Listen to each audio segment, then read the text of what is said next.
when escape means war. The rain hit like glass shards, but Lena Carter barely felt it. Behind her, the golden glow of the Holloway estate pulsed with champagne laughter. The same people who just watched her husband humiliate her in front of Chicago's elite. 8 years. 8 years of swallowing his cruelty with a smile. Tonight, something inside her finally shattered. She had no plan, no money that wasn't his, no place to go that he couldn't find. But she walked anyway. If you want to see how far a woman can go when she has nothing left to lose, stay until the end. Hit like and drop your city in the comments. I want to see how far this story travels. The sound of her heels on wet pavement was the only thing that felt real. Everything else, the party, the people, the carefully constructed lie of her marriage, felt like it belonged to someone else. Someone who'd died tonight, maybe. Or finally woke up. Lena's hands shook as she pulled her coat tighter. The emerald silk dress beneath it cost more than most people made in a month, but it might as well have been a prison uniform. Grant had picked it out. Grant always picked everything out. You look perfect, darling. Don't embarrass me tonight. She'd nodded, smiled, applied the lipstick he preferred, and then, 3 hours later, he'd made sure everyone at that party knew exactly how worthless she was. The memory hit her in flashes, his hand on Rebecca Ashford's lower back, the way he'd laughed, that easy, confident laugh, when someone asked if he was worried about leaving his wife alone so much. "Lena," he'd said, voice dripping with performative affection. "She's got plenty to keep her busy. Garden club, charity luncheons, you know how it is." Rebecca had smiled, a knowing smile, the kind that said she knew exactly what Grant did when Lena wasn't around. And then Grant had turned to Lena, still smiling, and added, "Besides, it's not like she'd know what to do with herself if I wasn't managing things. Would you, sweetheart?" The room had gone quiet, not uncomfortable, just attentive, waiting to see if she'd play along. She'd opened her mouth, closed it, felt something crack behind her ribs, and then she'd walked out. No explanation, no goodbye, just out. Now, 20 minutes later, Lena stood on a street corner with no idea where she was going. Her phone buzzed in her clutch, Grant's name lighting up the screen. She declined the call. It buzzed again immediately. She turned the phone off. The rain was getting heavier. Her hair, which she'd spent an hour styling, hung in wet ropes around her face. Mascara probably running. Dress ruined. She looked down at herself and almost laughed. Perfect Lena Carter. What a joke. A cab passed, splashing water onto the curb. She didn't even try to flag it down. Where would she tell them to go? Back to the penthouse she shared with Grant. To her mother's house, where she'd be told to apologize and make it work. To a hotel, paid for with a credit card Grant monitored. There was nowhere. No exit that he hadn't already locked. Except, her eyes caught on a light half a block down. Warm. Yellow. A small cafe wedged between a law office and a shuttered boutique. The sign read, "The Perch," in faded letters. She walked toward it without deciding to. The bell above the door chimed when she pushed inside. The smell hit her first, coffee, something baking, old wood. It was nearly midnight, but a few people were scattered at tables. A student with headphones, an older man reading a newspaper, a woman typing furiously on a laptop. Behind the counter, a barista with purple hair glanced up and did a double take. "Jesus, you okay?" Lena realized she must look insane, soaked, shaking, probably crying without knowing it. Her voice cracked. "Can I just sit for a while?" The barista's expression softened. "Yeah, of course. You want something? Coffee? Tea?" "Tea, please." "On the house." The barista waved off Lena's attempt to pull out her wallet. "Go sit. I'll bring it over." Lena chose a corner booth as far from the window as possible. She peeled off her coat and tried to wring some of the water from her hair. Her hands were still shaking. The tea arrived a few minutes later, chamomile, with a small plate of shortbread cookies. "Rough night?" the barista asked gently. Lena nodded, not trusting her voice. "Well, you're safe here. Take your time." Safe. The word landed like a brick. When was the last time she'd felt safe? She wrapped her hands around the mug and stared into the steam. Her phone was off, but she could feel it in her bag, like a live grenade. Grant would be furious. He'd call her friends. His friends. He'd spin it. Make her look unstable. emotional, difficult. He was probably already doing it. The door chimed again. Lena didn't look up until a shadow fell across her table. This seat taken? She glanced up, startled. The man standing there was tall, dark-haired, somewhere in his mid-30s. He wore a simple black jacket, jeans, boots.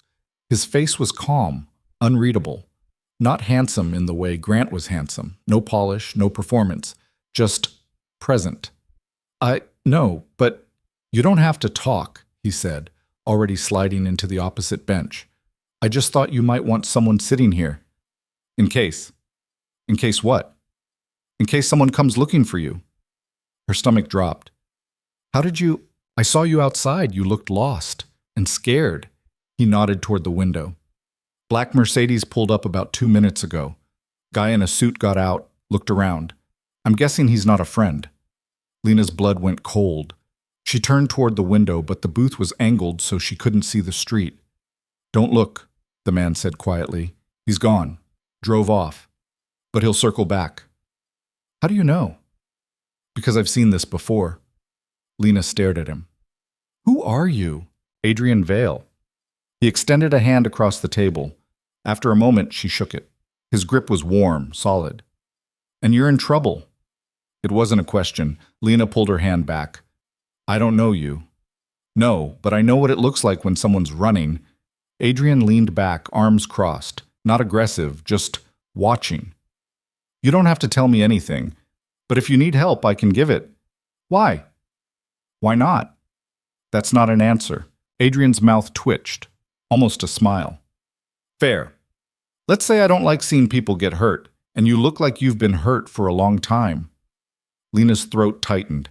She wanted to tell him he was wrong, that her life was fine, that she was fine, but the lie wouldn't come. I need to go, she said instead, starting to stand. Where? She froze. That's what I thought, Adrian said, not unkindly.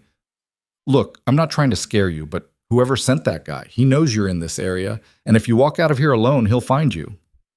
I can take care of myself. I don't doubt it, but sometimes taking care of yourself means accepting help. He pulled a business card from his jacket pocket and slid it across the table. Plain white, just a name and a phone number. If you change your mind, Lena picked up the card. What do you do? Security, consulting, problem solving. Adrian stood. Mostly, I help people who need a way out. Out of what? Whatever's keeping them trapped. He said it so simply, like it was obvious. Lena looked down at the card, then back up at him. I don't have any money. Not money that's mine. I didn't ask for money. Then what do you want? Adrian paused at that, studied her for a long moment. I want you to be safe, he said finally. That's it. And then he walked out, the bell chiming softly behind him. Lena sat there for a long time, staring at the card in her hand. Dad. She stayed in the cafe until they closed at 1 a.m. The barista, whose name, she learned, was Sienna, offered to call her a cab. Lena almost said yes, but then she thought about where the cab would take her, and the answer was always the same. Back to Grant. Actually, Lena said slowly, can I use your phone? Sienna handed it over without question. Lena dialed the number on Adrian's card. It rang 3 times before he picked up. Vale. It's Lena, from the cafe. A pause, then, You okay? No. Her voice cracked. No, I'm really not. Where are you? Still at the perch. They're closing. Stay there. I'll be there in 10 minutes. Wait. But he'd already hung up. Lena handed the phone back to Sienna, who raised an eyebrow. Friend? I don't know yet. Well, he better be a good one. You look like you need it. Lena almost laughed. Almost. True to his word, Adrian pulled up exactly 10 minutes later in a dark gray SUV. Lena saw him through the window and felt something twist in her chest, fear and relief tangled together. That's my ride, she told Sienna. You sure about this? Was she? No. But what choice did she have? Yeah, Lena said. I'm sure. She stepped outside. The rain had stopped, but the air was still damp and cold. Adrian got out of the car and opened the passenger door for her. Thank you, Lena said quietly as she slid inside. He didn't answer, just closed the door, walked around, and got in the driver's seat. They drove in silence for a few minutes. Lena watched the city slide past the window, familiar streets that suddenly felt foreign. Where are we going? She asked finally. Somewhere safe. A place I use for clients sometimes. It's quiet, off the grid. I'm a client now? If you want to be. Lena turned to look at him. His profile was sharp in the dashboard light, focused. Why are you doing this? Adrian was quiet for a moment. Then, about 6 years ago, I had a case. Woman named Michelle. Husband was a hedge fund manager. Controlled everything. Her money, her friends, where she went. When she tried to leave, he hired people to bring her back. Told everyone she was mentally unstable, dangerous. What happened? She didn't make it out. The words hung in the air like smoke. I was too late, Adrian continued, voice flat. By the time I got involved, he'd already isolated her completely. No one believed her. No one helped. He glanced at Lena. I'm not going to be too late again. Lena's chest tightened. I'm not Michelle. No, but you're in the same trap, and I'm not letting you disappear into it. She didn't know what to say to that. They drove for another 20 minutes, leaving the downtown core behind. The buildings grew shorter, the streets quieter.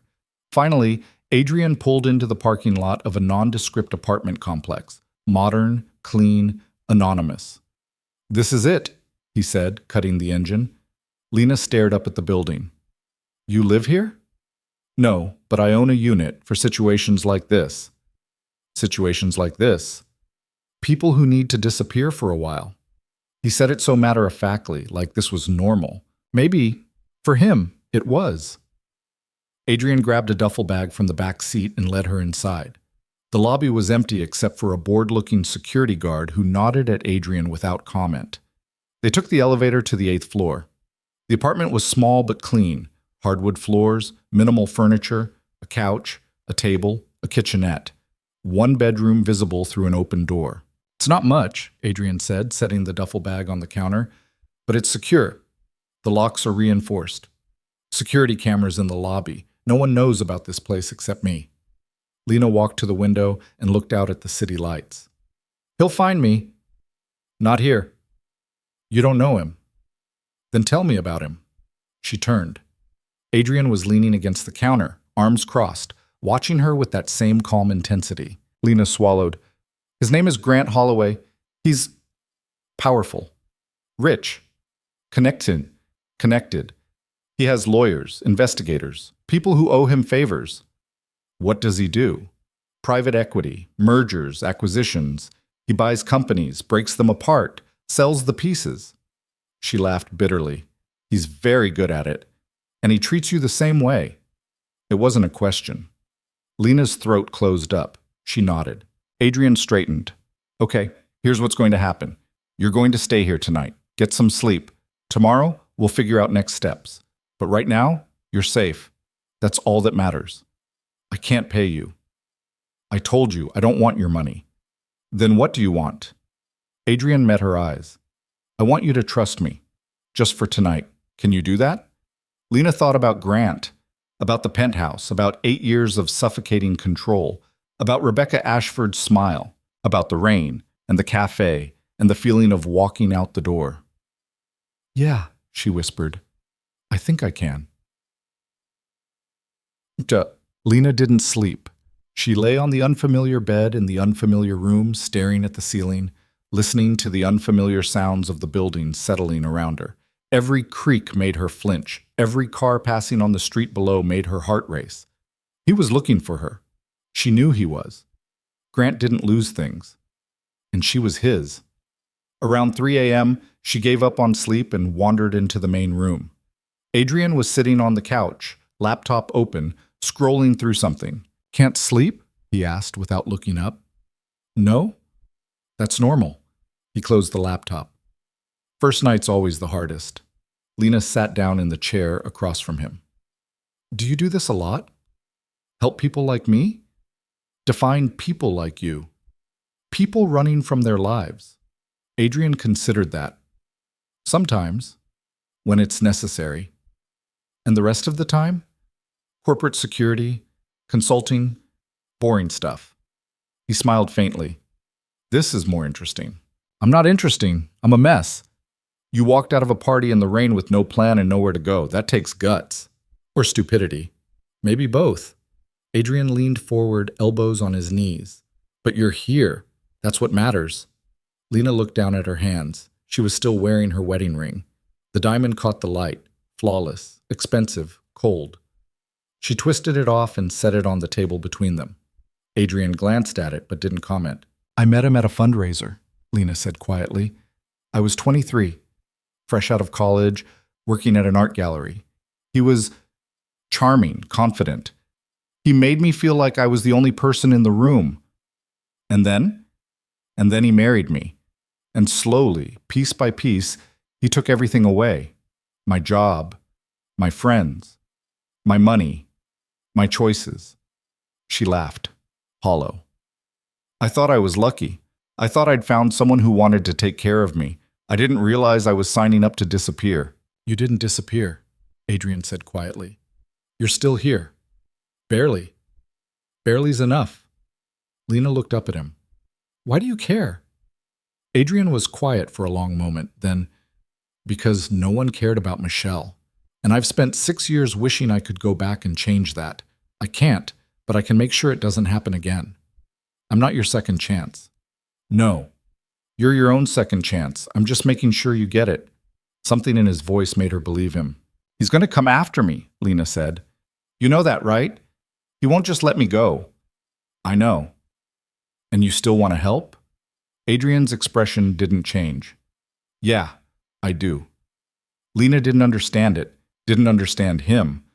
But for the first time in 8 years, she felt like maybe, just maybe, she wasn't completely alone. Okay, she said. What do we do? First, we keep you off his radar. No phone, no credit cards, no contact with anyone who might tell him where you are. I don't have anyone like that. He made sure of it. Good. That makes it easier. Adrian stood and walked to the window, looking out at the city. Second, we document everything, every instance of control, manipulation, abuse. Build a case. For what? For the divorce, and for making sure he can't touch you after.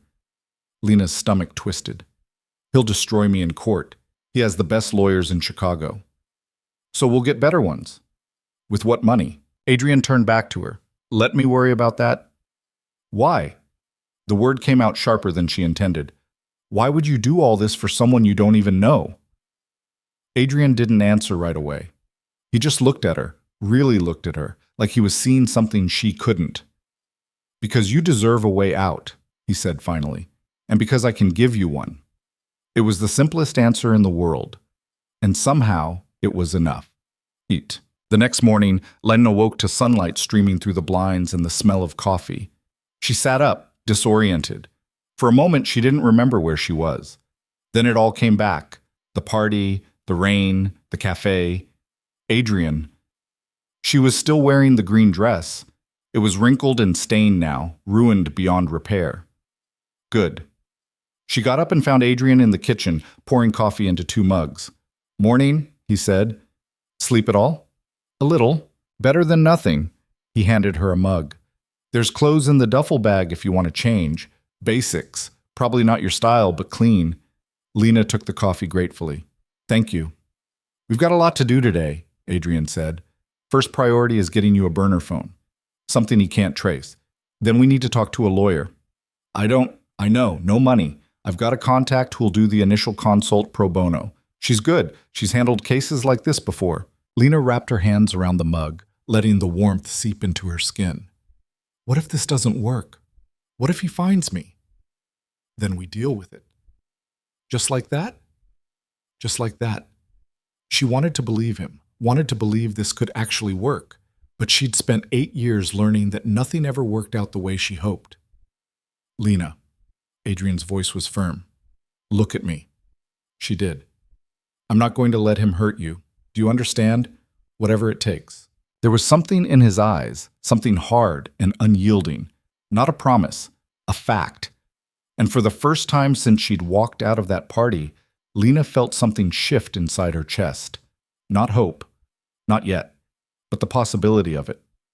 Okay, she said. Let's do this. The lawyer's name was Sarah Chen, and she worked out of a cramped office above a Vietnamese restaurant in Chinatown. She was younger than Lena expected, mid-30s, sharp-eyed, dressed in a no-nonsense blazer and jeans. Adrian called me last night, Sarah said, gesturing for them to sit. Gave me the basics. Grant Holloway. 8 years, financial control, emotional abuse, public humiliation. Lena winced. Hearing it laid out like that made it sound so simple, so obvious. How had she let it go on for so long? I've handled cases like this before, Sarah continued. High net worth divorces where one party has all the power.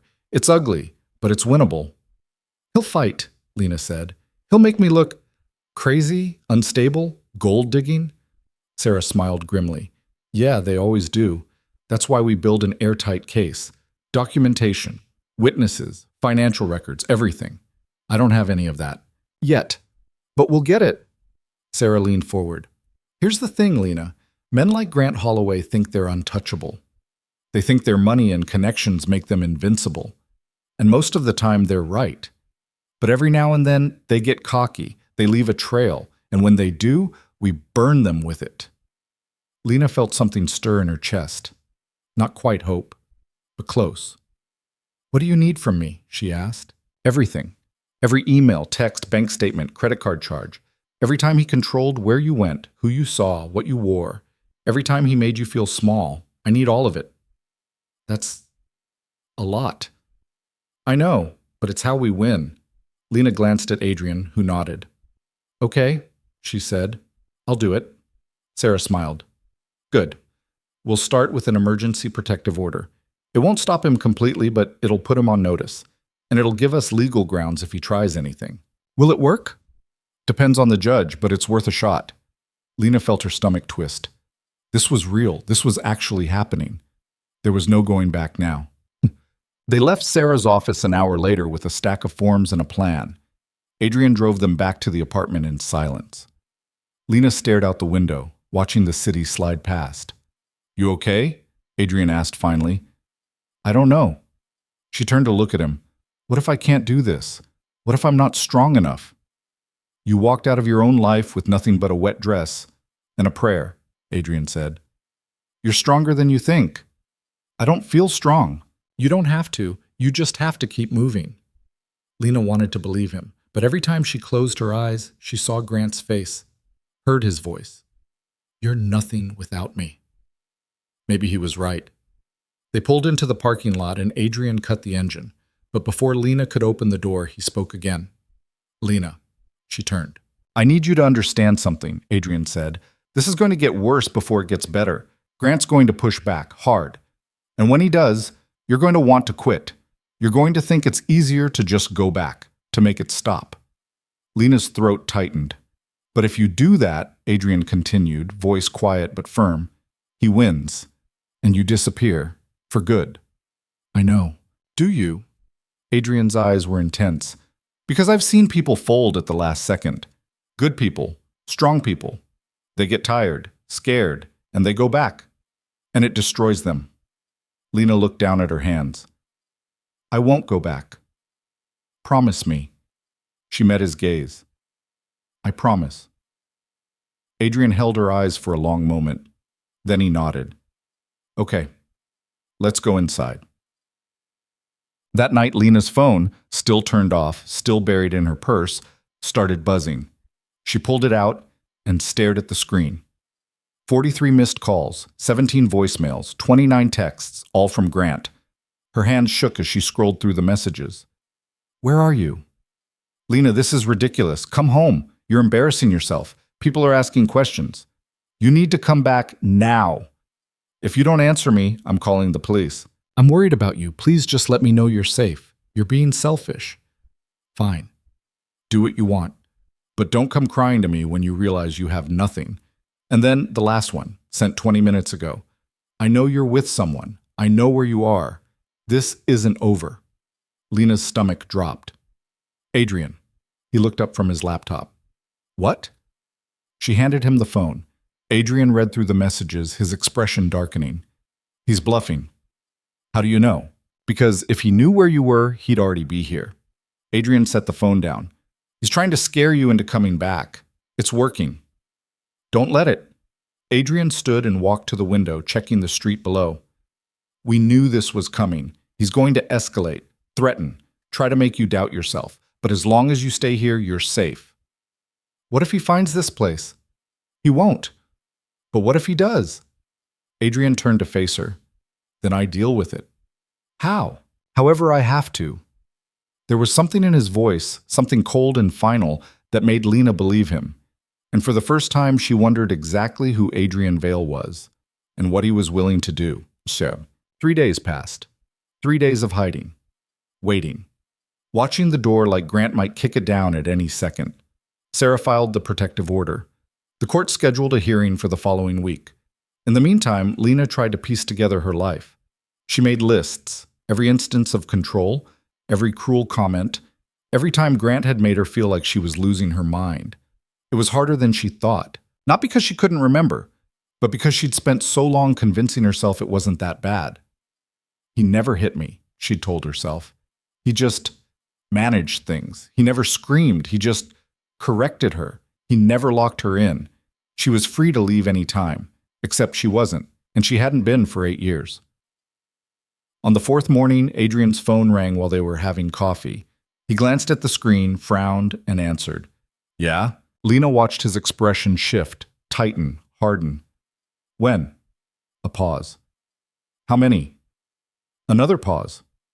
Okay, I'll handle it. He hung up. What's wrong? Lena asked.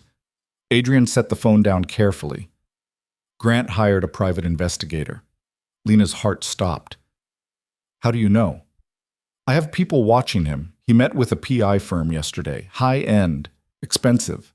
The kind that finds people who don't want to be found. So he's looking for me. Yeah. Lena stood, panic rising in her chest. We have to move. We have to... Lena, breathe. He's going to find me. He's going to... Lena. Adrian's hands were on her shoulders, firm but not rough. Look at me. She did. He's not going to find you. Do you hear me? I've dealt with PIs before. They're good, but they're not that good. And this place is locked down. He'd have to go through me first. And if he does? Adrian's jaw tightened. Then he'll regret it. Lena wanted to believe him, wanted to feel safe. But she knew Grant, knew how relentless he could be. What do we do? She whispered. We stick to the plan, Adrian said. We keep you safe. We build the case.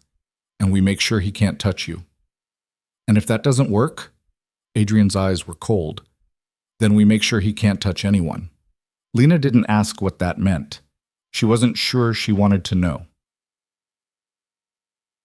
The hearing for the protective order was scheduled for Tuesday morning. Sarah prepped Lena the night before, walking her through what to expect. The questions, the scrutiny, the way Grant's lawyers would try to tear her apart. They're going to paint you as vindictive, Sarah warned, a woman scorned, gold-digging, mentally unstable, whatever sticks. How do I fight that? By telling the truth, calmly, clearly. Don't get emotional, don't get defensive, just state the facts. Easier said than done. That night, Lena couldn't sleep. She lay in bed, staring at the ceiling, running through everything she needed to say. He controlled my money, my schedule, my friends. He humiliated me in public, made me feel worthless, made me believe I had no other options. It was all true. But would anyone believe her? Around 2 a.m., she got up and found Adrian in the living room, scrolling through his phone.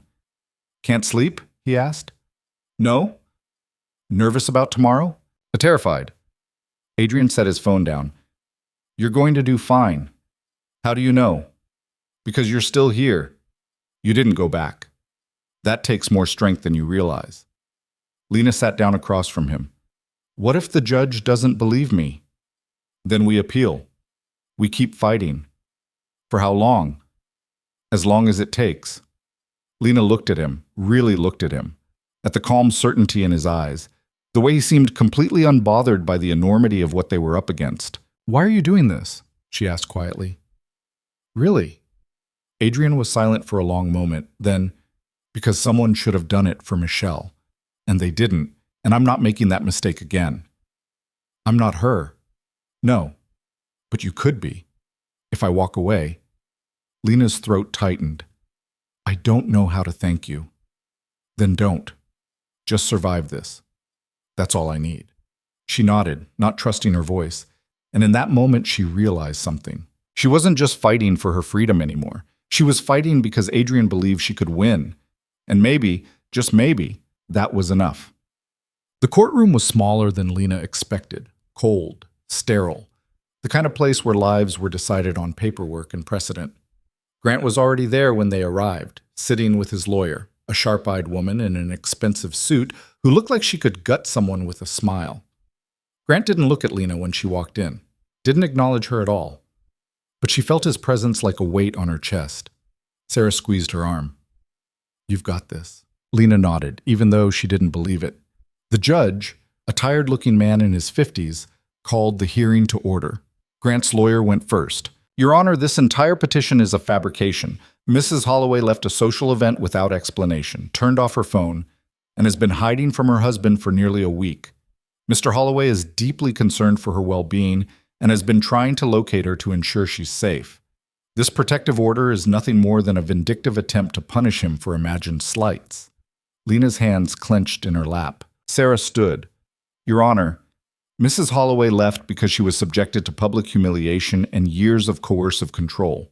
She has documented evidence of financial abuse, emotional manipulation, and isolation. She is not hiding out of vindictiveness. She is hiding because she is afraid. The judge looked at Lena. Mrs. Holloway, is that accurate? Lena stood. Her legs felt like water. Yes, Your Honor. Can you elaborate? She took a breath. My husband controls every aspect of my life, my bank accounts, my phone, where I go, who I see, what I wear. He humiliates me in front of his friends and colleagues. He makes me feel like I'm nothing without him. And when I finally tried to leave, he sent people to find me. Grant's lawyer scoffed. Your Honor, this is absurd. Mr. Holloway is a respected businessman. He has never threatened his wife, never harmed her. He doesn't have to hit me to hurt me, Lena said, voice shaking. He's been hurting me for 8 years. The courtroom went quiet. The judge studied her for a long moment. Then he looked at Grant. Mr. Holloway, do you have anything to say? Grant stood, smooth, calm, every inch the successful executive. Your Honor, I love my wife. I've only ever wanted to take care of her. If she's felt controlled, that was never my intention. I've provided her with everything she could possibly need. And yes, I've been trying to find her, because I'm worried. She's not thinking clearly. She needs help. Lena's stomach twisted. There it was. The narrative Grant had been building. The one that made her look unstable, irrational. The one that made him look like the hero. The judge sighed. I'm going to grant a temporary protective order. Mr. Holloway, you are to have no contact with your wife until the next hearing, scheduled for 2 weeks from today. At that time, we'll revisit this matter with more evidence. Lena felt something crack open in her chest. She'd won. Not completely. Not yet. But she'd won. Grant's expression didn't change, but Lena saw the flash of anger in his eyes. And she knew this wasn't over. Not by a long shot. The temporary protective order should have brought relief. Instead, it brought something worse. Waiting. Lena spent the first day after the hearing barely breathing, waiting for Grant to violate it. Waiting for him to show up at the apartment, to send someone, to find a loophole. Sarah had warned her that a piece of paper wouldn't stop a man like Grant if he really wanted to reach her. It just meant there would be consequences if he did. If he got caught. Adrian doubled the security anyway. New cameras in the hallway. A second deadbolt on the door. He gave Lena a panic button, a small device that fit in her pocket and would alert him instantly if she pressed it. You really think he'll try something? She asked, turning the button over in her hand. I think he's used to getting what he wants, Adrian said. And right now he doesn't have it. That makes him dangerous. More dangerous than he already was. Adrian's expression darkened. Yeah, that night Lena couldn't stop checking the locks, the windows, the street below. Every car that passed made her pulse spike. Every footstep in the hallway made her freeze. She hated it, hated feeling like prey. Around midnight, she gave up on sleep and found Adrian at the kitchen table, laptop open, scrolling through what looked like surveillance footage. "What are you watching?" she asked. "Grant's building. I've got a contact who installed cameras near the entrance." Lena's stomach twisted. "That's legal?" "Technically? No, but I'm not planning to use it in court." Adrian paused the footage, zooming in on a frame. "I just need to know what he's doing, who he's meeting." On the screen, Grant walked out of the building with another man, tall, broad-shouldered, wearing a dark suit. They stood on the sidewalk for a moment, talking. Grant handed the man something, an envelope maybe. "Who's that?" Lena asked. "Don't know yet, but I'm going to find out." Adrian switched to another camera angle. "He's been meeting with people all week, lawyers, investigators, and now this guy."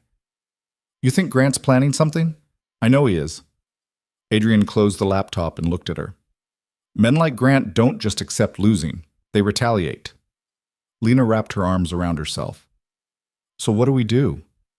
"We stay ahead of him, keep documenting everything, build the case so airtight he can't wiggle out of it. And if that's not enough?" Adrian's jaw tightened. "Then we make sure he knows what happens when he crosses the line." There was something in his voice that made Lena's skin prickle. Not fear, exactly, but awareness. Adrian wasn't just some security consultant helping her out of kindness. There was something harder beneath the surface, something that knew how to fight dirty. She wondered, not for the first time, what his story really was. "Adrian," she said carefully, "what did you do before this? Before the security consulting?" He was quiet for a long moment. Then, "Military, special operations, the kind of work you don't talk about at parties." "How long?" 10 years. Got out 6 years ago." "Why?" Adrian's expression shifted, something cold passing through his eyes. "Because I got tired of following orders that got good people killed." Lena didn't know what to say to that. "Michelle," Adrian continued, voice flat, "was the sister of someone I served with. When she reached out for help, I thought I could handle it quietly. By the time I realized how bad it was, her husband had already convinced everyone she was unstable, locked her in a psychiatric facility. She died 3 weeks later, officially ruled a suicide." "But you don't think it was?" "I know it wasn't." Adrian's hands clenched into fists. "And I've spent 6 years making sure it doesn't happen again." Lena's throat tightened. "I'm sorry." "Don't be. Just don't give up." "I won't." But even as she said it, she felt the weight of Grant's shadow pressing down on her. He was out there, planning, scheming, and she had no idea what was coming. The next morning, Sarah called with news. "Grant's lawyer filed a counterclaim," she said, voice tight. "He's alleging that you're mentally unstable and demanding a psychiatric evaluation before the divorce proceeds." Lena's blood went cold. "He can't do that." "He can try. And if the judge agrees, you'll have to submit to an evaluation by a court-appointed psychologist. This is insane." "This is strategy," Sarah said grimly. "He's trying to paint you as irrational, unreliable. If he can get a psych eval on record saying you're unstable, it undermines everything you've said about the abuse." "So what do I do?" "You let them evaluate you, and you pass. Because you're not unstable, Lena. You're traumatized. There's a difference." Lena pressed her palm to her forehead. "When?" "Hearing's in 3 days. If the judge orders it, you'll have a week to complete the evaluation." After Sarah hung up, Lena sat on the couch, staring at nothing. Adrian emerged from the bedroom, already dressed. "What'd she say?" "Grant's claiming I'm crazy, wants me evaluated." "Of course he does." "What if they believe him?" Adrian sat down beside her. "They won't. You just have to stay calm. Answer their questions. Don't let them get in your head." "He's already in my head," Lena said, voice breaking. "He's been in my head for 8 years. I don't know how to get him out." Adrian turned to face her fully. "Then we make new memories, ones that aren't about him." "How?" "By living, even just a little." He stood and held out his hand. "Come on." "Where are we going?" "Somewhere that's not this apartment." Lena hesitated. "What if someone sees me?" "Let them. You have a protective order." "He can't touch you." Adrian's hand stayed extended. "Trust me." After a moment, Lena took it. They ended up at a small park along the lakeshore. It was late morning, the kind of crisp autumn day where the sunlight felt thin and fragile. A few joggers passed by. A woman walked her dog. Everything felt impossibly normal. Lena couldn't remember the last time she'd been somewhere like this without Grant's permission. "I used to come here a lot," Adrian said, leading her toward a bench overlooking the water. "When I first got out of the service, needed somewhere quiet to think." "Did it help?" "Sometimes." He sat down and Lena joined him. "Mostly, it just reminded me that the world kept turning whether I was okay or not. That's depressing. Or freeing, depends on how you look at it." Lena watched the waves lap against the shore. "I don't know how to be free. I've been someone's possession for so long, I don't even know who I am without him." "Then figure it out. You've got time now." "Do I? Because it feels like I'm just waiting for the other shoe to drop." "Maybe you are," Adrian said, "but that doesn't mean you stop living in the meantime." A jogger passed by, earbuds in, completely oblivious to them. Lena watched him disappear down the path and felt a strange pang of envy. To be that unaware, that unburdened. "Can I ask you something?" she said. "Why do you care so much? Really? I know you said it's about Michelle, but it's not just about her." Adrian leaned forward, elbows on his knees. "When I was deployed, I saw what happens when people have no way out. When they're trapped by someone stronger, someone who controls everything. Some of them fought, some of them gave up, and some of them just disappeared. Stopped being people." He glanced at her. "I don't want that for you." "I already disappeared," Lena said quietly. 8 years ago. "No, you're still here, you're just buried, but we're digging you out." Lena wanted to believe him, wanted to believe she could be someone again, but Grant's voice was still there, whispering in the back of her mind. "You're nothing without me." That afternoon, Adrian got a call from his contact, the one monitoring Grant's building. Lena watched his expression shift as he listened. His jaw tightened, his eyes went cold. "When?" he asked. A pause. "How many?" Another pause. "Okay. Thanks." He hung up and immediately started typing on his laptop. "What is it?" Lena asked. Grant met with the same guy again, the one from the footage, but this time there were 2 others with him. So I ran facial recognition on all 3. Adrian turned the laptop toward her. On the screen were 3 men, hard faces, dead eyes. The kind of men who made a living doing things other people didn't want to know about. They're hired muscle, enforcers. One of them has a rap sheet that includes assault, kidnapping, and intimidation. Lena's stomach dropped. Why would Grant hire people like that? Adrian's expression was grim. Because he's planning to take you back, whether you want to go or not. The room tilted. "He can't," Lena whispered. "He has a restraining order. He can't." A piece of paper doesn't mean anything to men like this. They don't care about legal consequences. They care about getting paid. Adrian closed the laptop. "We need to move you." "To where?" "Somewhere safer. This place is secure, but if Grant knows you're in the city, it's only a matter of time before he narrows down the options." "Where can I go that he won't find me?" Adrian stood and started pacing. "I've got a cabin upstate, off the grid. No internet, no cell service. Completely isolated." "That sounds like a prison." "It's protection." Adrian stopped and looked at her. "I know it's not ideal, but if Grant's escalating to hired thugs, we need to keep you out of reach until we can get him arrested." "Arrested for what? Meeting with people?" "For conspiracy to kidnap, assault. Whatever Sarah can make stick once we have evidence." Lena's head was spinning. This was insane, all of it. "What if I just go to the police? And tell them what? That your estranged husband met with some guys who have criminal records? Without proof of intent, there's nothing they can do. And by the time they get around to investigating, you could already be gone." "Gone where?" Adrian's expression darkened. "Wherever men like that take people who disappear." Lena felt bile rise in her throat. "He wouldn't." "Are you sure?" She wanted to say yes, wanted to believe that Grant, for all his cruelty, wouldn't cross that line. But the truth was, she didn't know. She didn't know what he was capable of anymore. "How long would I have to stay at this cabin?" she asked. "However long it takes to build a case strong enough to put him away." "That could be weeks, months." "I know." Lena looked around the apartment, this small, temporary refuge that had felt like the first safe place she'd had in years. The thought of leaving it, of hiding even deeper, made her want to scream. but the thought of Grant's men finding her made her want to disappear entirely. "When do we leave?" she asked. "Tomorrow, first light." That night, Lena packed the few belongings she had, clothes from Adrian's duffel bag, toiletries, the notebook where she'd been documenting everything. It all fit into a single backpack. 8 years of marriage, and this was all she had to show for it. She was zipping the bag closed when her old phone, still powered off, still sitting on the dresser, started buzzing. Her heart stopped. Slowly, she picked it up. The screen was dark, but she could feel it vibrating in her hand. Someone was calling. She powered it on.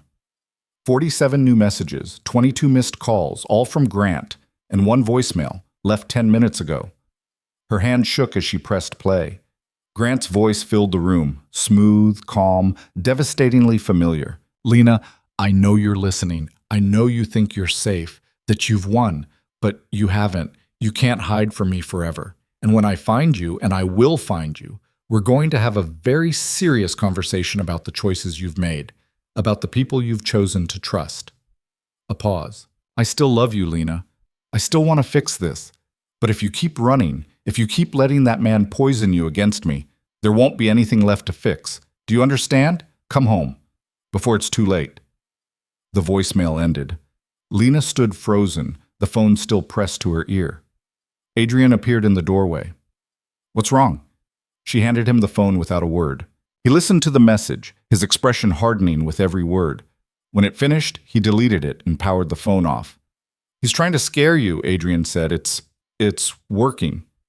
That's what he wants. He wants you off balance, afraid, second-guessing everything. What if he's right?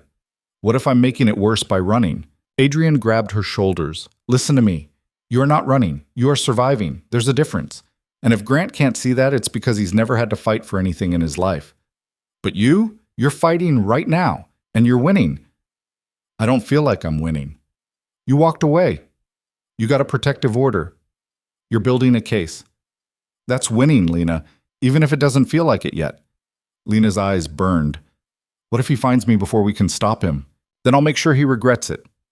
There was no doubt in Adrian's voice, no hesitation, and Lena realized with a strange mix of comfort and fear that he meant every word. They left before dawn. Adrian loaded the car while Lena took one last look at the apartment. It wasn't much, just a temporary safe house, nothing personal, nothing permanent. But it had been hers. In a way, nothing had been hers in years. Now she was leaving it behind. The drive upstate took 3 hours. Adrian kept checking the rear-view mirror, watching for tails. Lena stared out the window, watching the city fade into suburbs, then farmland, then forest. The cabin was exactly what Adrian had described. Isolated, rustic, surrounded by trees. No neighbors for miles, no cell signal, just silence. "It's not much," Adrian said, unlocking the door, "but it's safe." Inside was sparse, a small kitchen, a living area with a fireplace, 2 bedrooms. Everything was clean but worn, like it hadn't been used in a while. "How long have you had this place?" Lena asked. "About 4 years. Bought it after Michelle died. Needed somewhere to go when the city got too loud." Lena set her bag down and looked around. It felt like the end of the world. Like she'd run so far she'd fallen off the map entirely. Maybe that was the point. "I'll get the fireplace going," Adrian said. "It gets cold up here at night." While he worked, Lena explored. The cabin was small enough that it only took a few minutes. One bedroom had a double bed, neatly made. The other had a single. She chose the single without asking. When she came back out, Adrian had a fire crackling in the hearth. "There's food in the pantry," he said. "Canned stuff mostly, but enough to last a few weeks if we need it." "Are you staying?" Lena asked.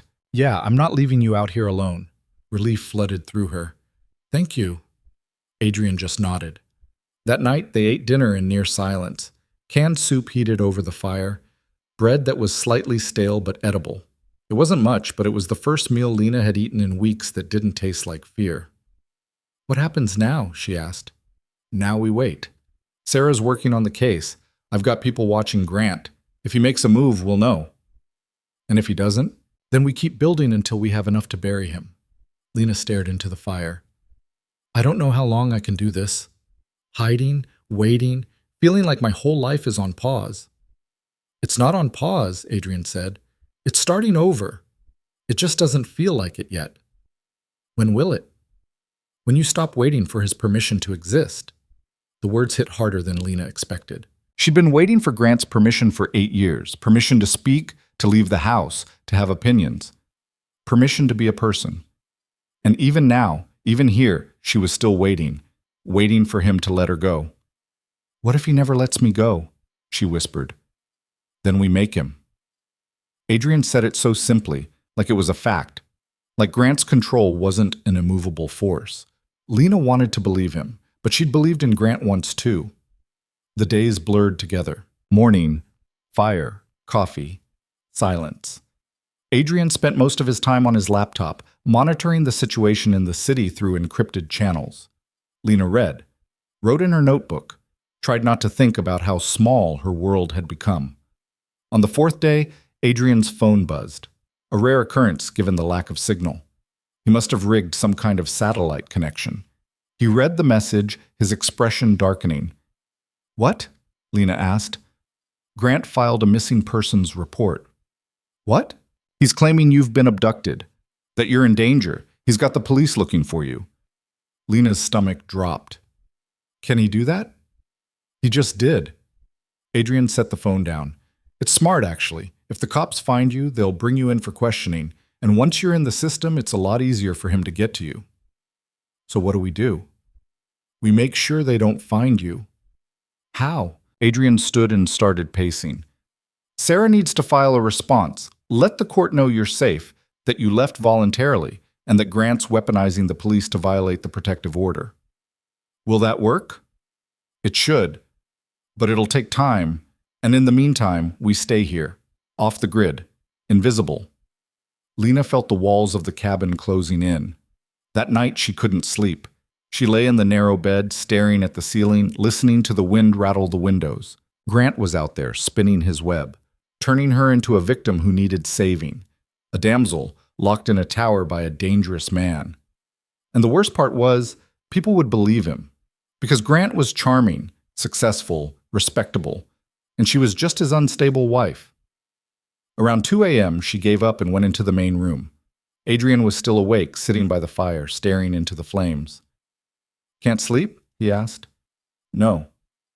Me neither. Lena sat down across from him. Do you ever regret this? Helping me? No. Not even a little? Adrian looked at her. Why would I? Because it's complicated, dangerous, because I'm a mess, and I keep dragging you deeper into my nightmare.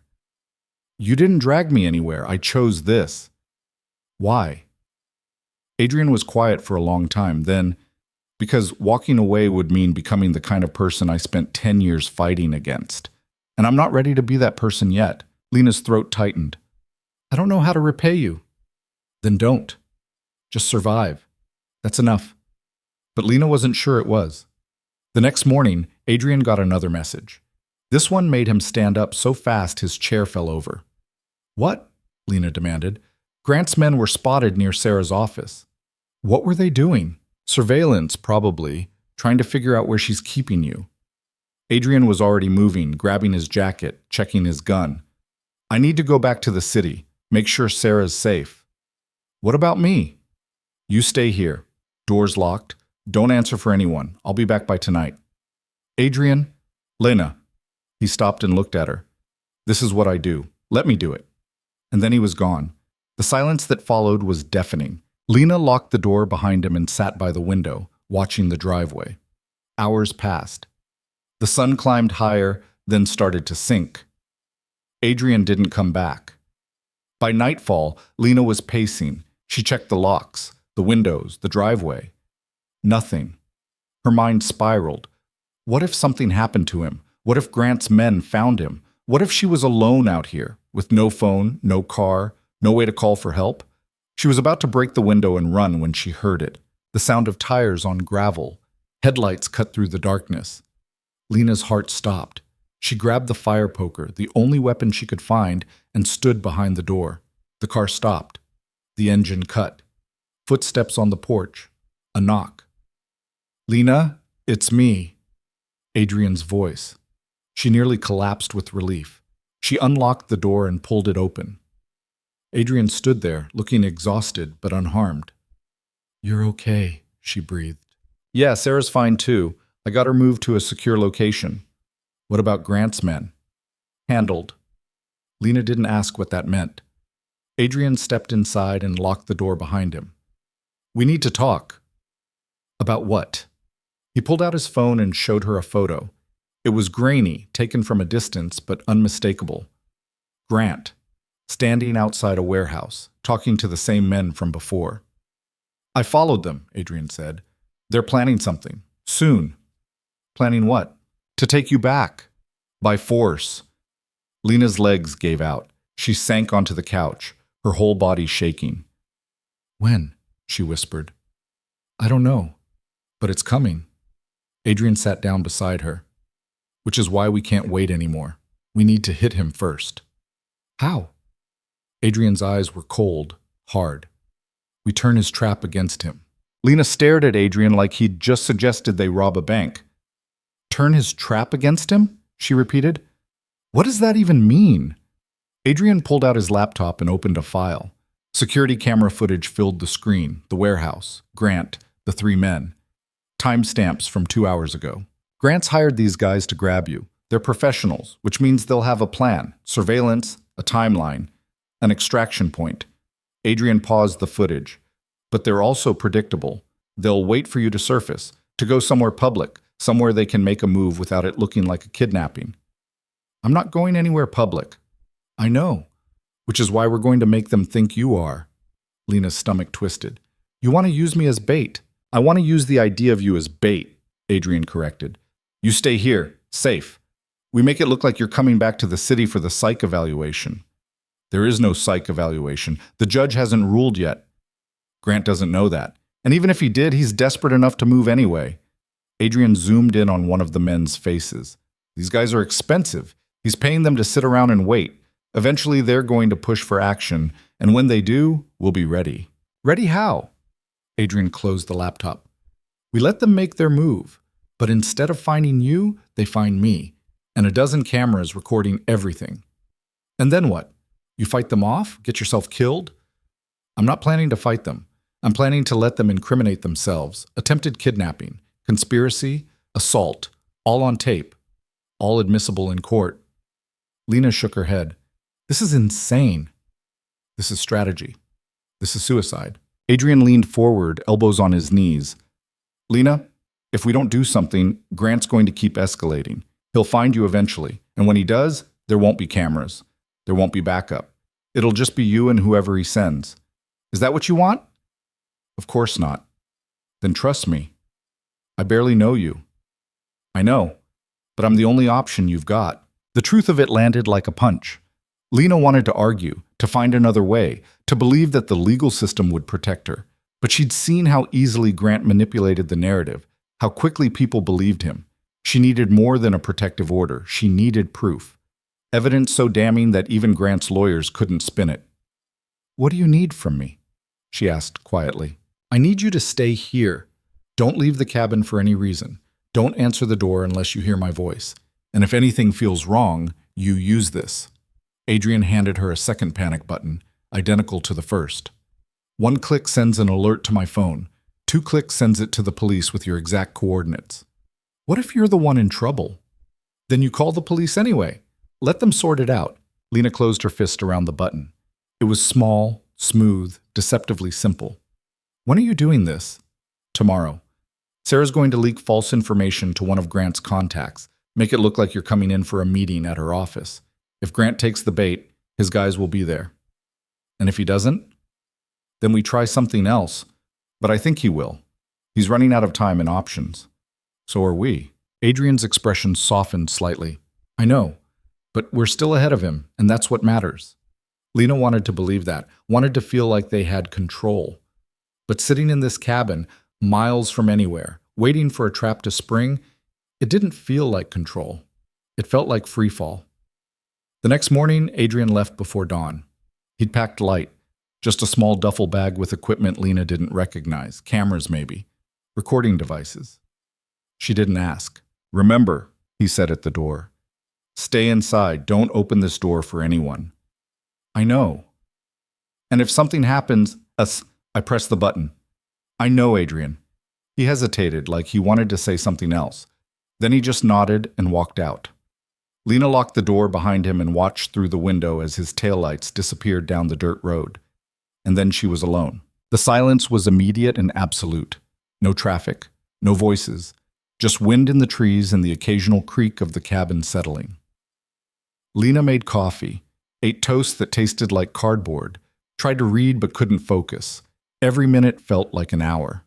By noon, she'd checked the locks 14 times.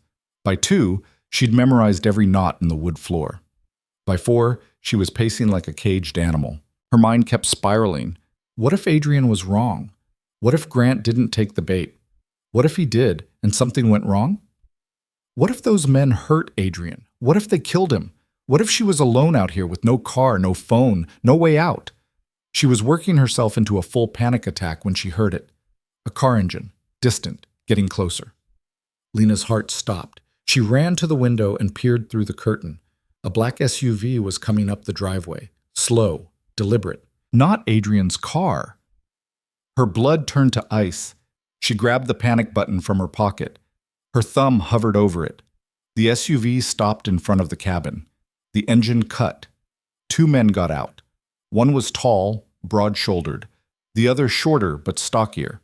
Both wore dark clothes. Both moved with the kind of precision that came from training.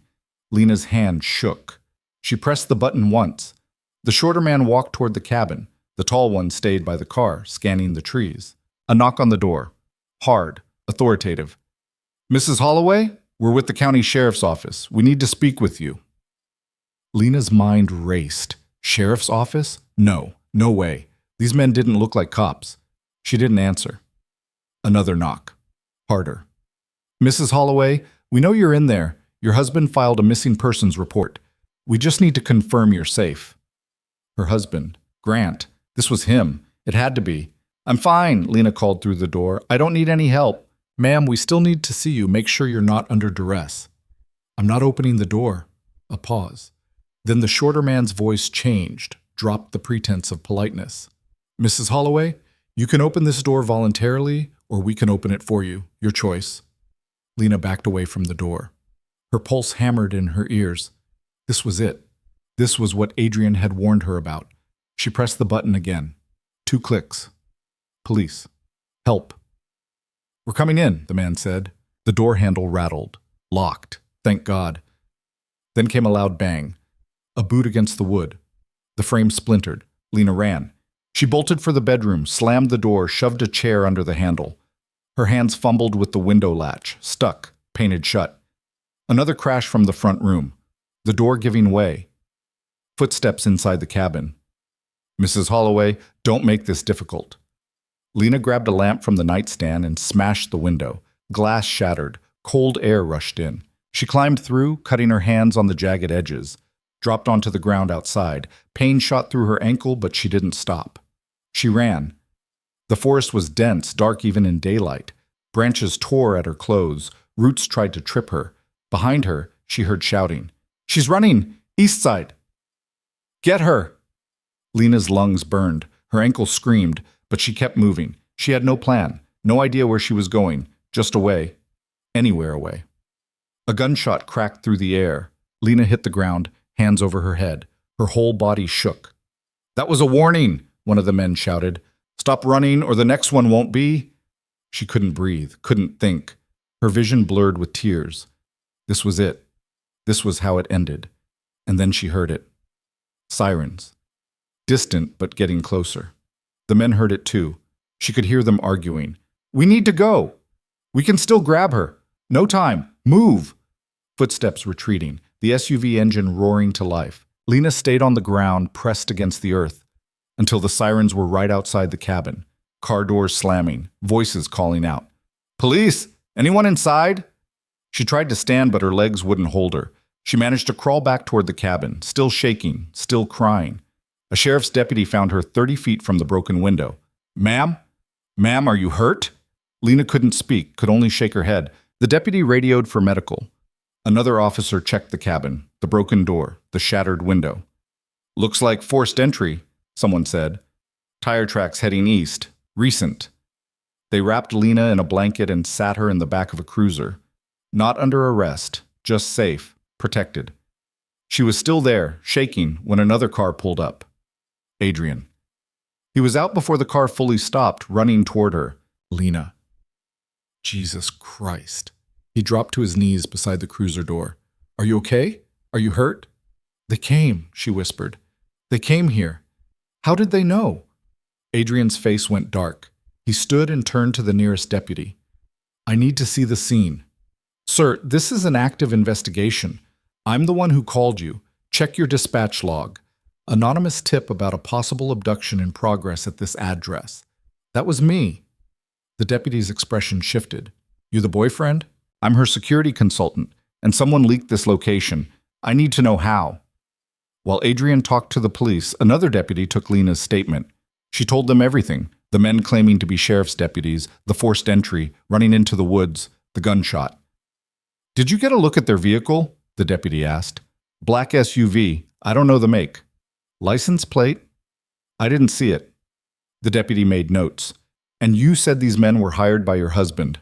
Estranged husband, Grant Holloway. He filed a false missing persons report. There's a protective order. He's not supposed to contact me. We'll need to verify all that. My lawyer has the paperwork, Sarah Chen. I can give you her number. By the time the police finished processing the scene, it was nearly dark. They found shell casings in the woods where the men had fired. Boot prints, tire tracks. But the SUV was long gone. Adrian drove Lena back to the city. She sat in the passenger seat, wrapped in the blanket, staring at nothing. I'm sorry, Adrian said quietly. I should have known they'd find the cabin. How did they? I don't know yet, but I'm going to find out. Lena turned to look at him. They had guns, Adrian. They shot at me. I know. This isn't a game anymore. It never was. Then what do we do now? Adrian's jaw tightened. Now we make sure Grant goes down for this. Attempted kidnapping, conspiracy. We've got police reports now, evidence. This isn't just divorce court anymore. This is criminal. He'll just say he didn't know, that he hired investigators and they went rogue. Then we prove he knew. We trace the money, the communications, everything. Lena leaned her head against the window. She felt hollowed out, empty, like she'd used up all her fear and had nothing left. I want this to be over, she whispered. I know. I want my life back. You'll get it, I promise. But Lena didn't know if she believed him anymore. They didn't go back to the apartment. Adrian said it was compromised. If Grant's men found the cabin, they could find that too. Instead, he took her to a hotel, not a nice one, a roadside place off the highway with hourly rates and no questions asked. He paid cash, used a fake name. The room was exactly what Lena expected. Stained carpet, thin walls, a bed that sagged in the middle, but it was safe. For now. Adrian set up motion sensors by the door and windows, checked the locks twice, drew the curtains. I'll take the chair, he said, nodding toward the corner. You should sleep. I will. Light. I've done it before. Lena sat on the edge of the bed, still wrapped in the blanket from the police cruiser. She couldn't stop shaking. Adrian noticed. He grabbed the spare blanket from the closet and wrapped it around her shoulders. You're in shock, he said gently. That's normal. It'll pass. What if it doesn't? It will. How do you know? Because I've been there. Adrian sat down beside her, close but not touching. After my first firefight, I shook for 3 days, couldn't eat, couldn't sleep. Thought I was losing my mind. What did you do? I let it happen. Stopped trying to fight it. Eventually, my body ran out of adrenaline and I crashed. Slept for 16 hours straight. He glanced at her. Give yourself permission to fall apart. You've earned it. Lena's throat tightened. I can't fall apart. If I do, I won't be able to put myself back together. Yes, you will. You've been doing it for 8 years, piece by piece. You're stronger than you think. I don't feel strong. I feel like I'm drowning. Then let me keep you afloat, just for tonight. Something in his voice broke through the numbness. Lena turned to look at him, really look at him, at the exhaustion in his eyes, the tension in his shoulders, the way he was holding himself together through sheer will. He was just as tired as she was, just as afraid, but he was still here. Why? She asked. Why do you keep doing this? Adrian was quiet for a long moment. Because someone needs to. And I can. That's not a reason. It's the only reason I've got. Lena didn't know what to say to that, so she just nodded and pulled the blanket tighter. They sat there in silence until exhaustion finally dragged her under. When Lena woke, pale light was filtering through the curtains. Adrian was exactly where he'd been, sitting in the chair, laptop open, working. "What time is it?" she asked, her voice rough. 7. You slept about 10 hours. You didn't sleep at all, did you? Couple hours. I'm fine. Lena sat up. Her whole body ached. Her hands were bandaged. She didn't remember anyone bandaging them. Must have been the paramedics. Sarah's been calling, Adrian said, not looking up from the screen. The police contacted her. She's filing an emergency motion to have Grant arrested. Will it work? Depends on what evidence they found at the cabin. But between the forced entry, the gunshot, and the fleeing suspects, there's a case. Grant will say he had nothing to do with it. He can say whatever he wants. His bank records will tell the truth. Adrian finally looked at her. One of the men they're looking for, Marcus Voss. He's got a record, and he's expensive, the kind of expensive that leaves a paper trail. Grant's too smart to pay someone like that directly. Maybe, but people make mistakes when they're desperate, and Grant's desperate. Lena's phone, the burner Adrian had given her, buzzed on the nightstand. She picked it up. A text from Sarah. Judge granted emergency hearing. Today at 2 p.m. Can you make it? Lena showed the screen to Adrian. That's fast, he said. Is that good or bad? Good. It means the judge takes this seriously. Adrian stood and started packing up his equipment. We need to get you ready. Sarah's going to walk you through what to expect. What if I freeze? What if I can't talk? Then you write it down and hand it to the judge. Whatever it takes. Adrian paused. Lena, you've come this far. Don't stop now. She wanted to argue, to say she couldn't do this, that it was too much. But she was so tired of running, so tired of hiding. Maybe it was time to fight. The courthouse was crawling with people, lawyers, clerks, people with briefcases and tired eyes. Sarah met them outside the courtroom. She looked sharp, focused, ready for war. How are you holding up? She asked Lena. I've been better. Well, you look like hell, which actually helps. The judge needs to see what Grant's put you through.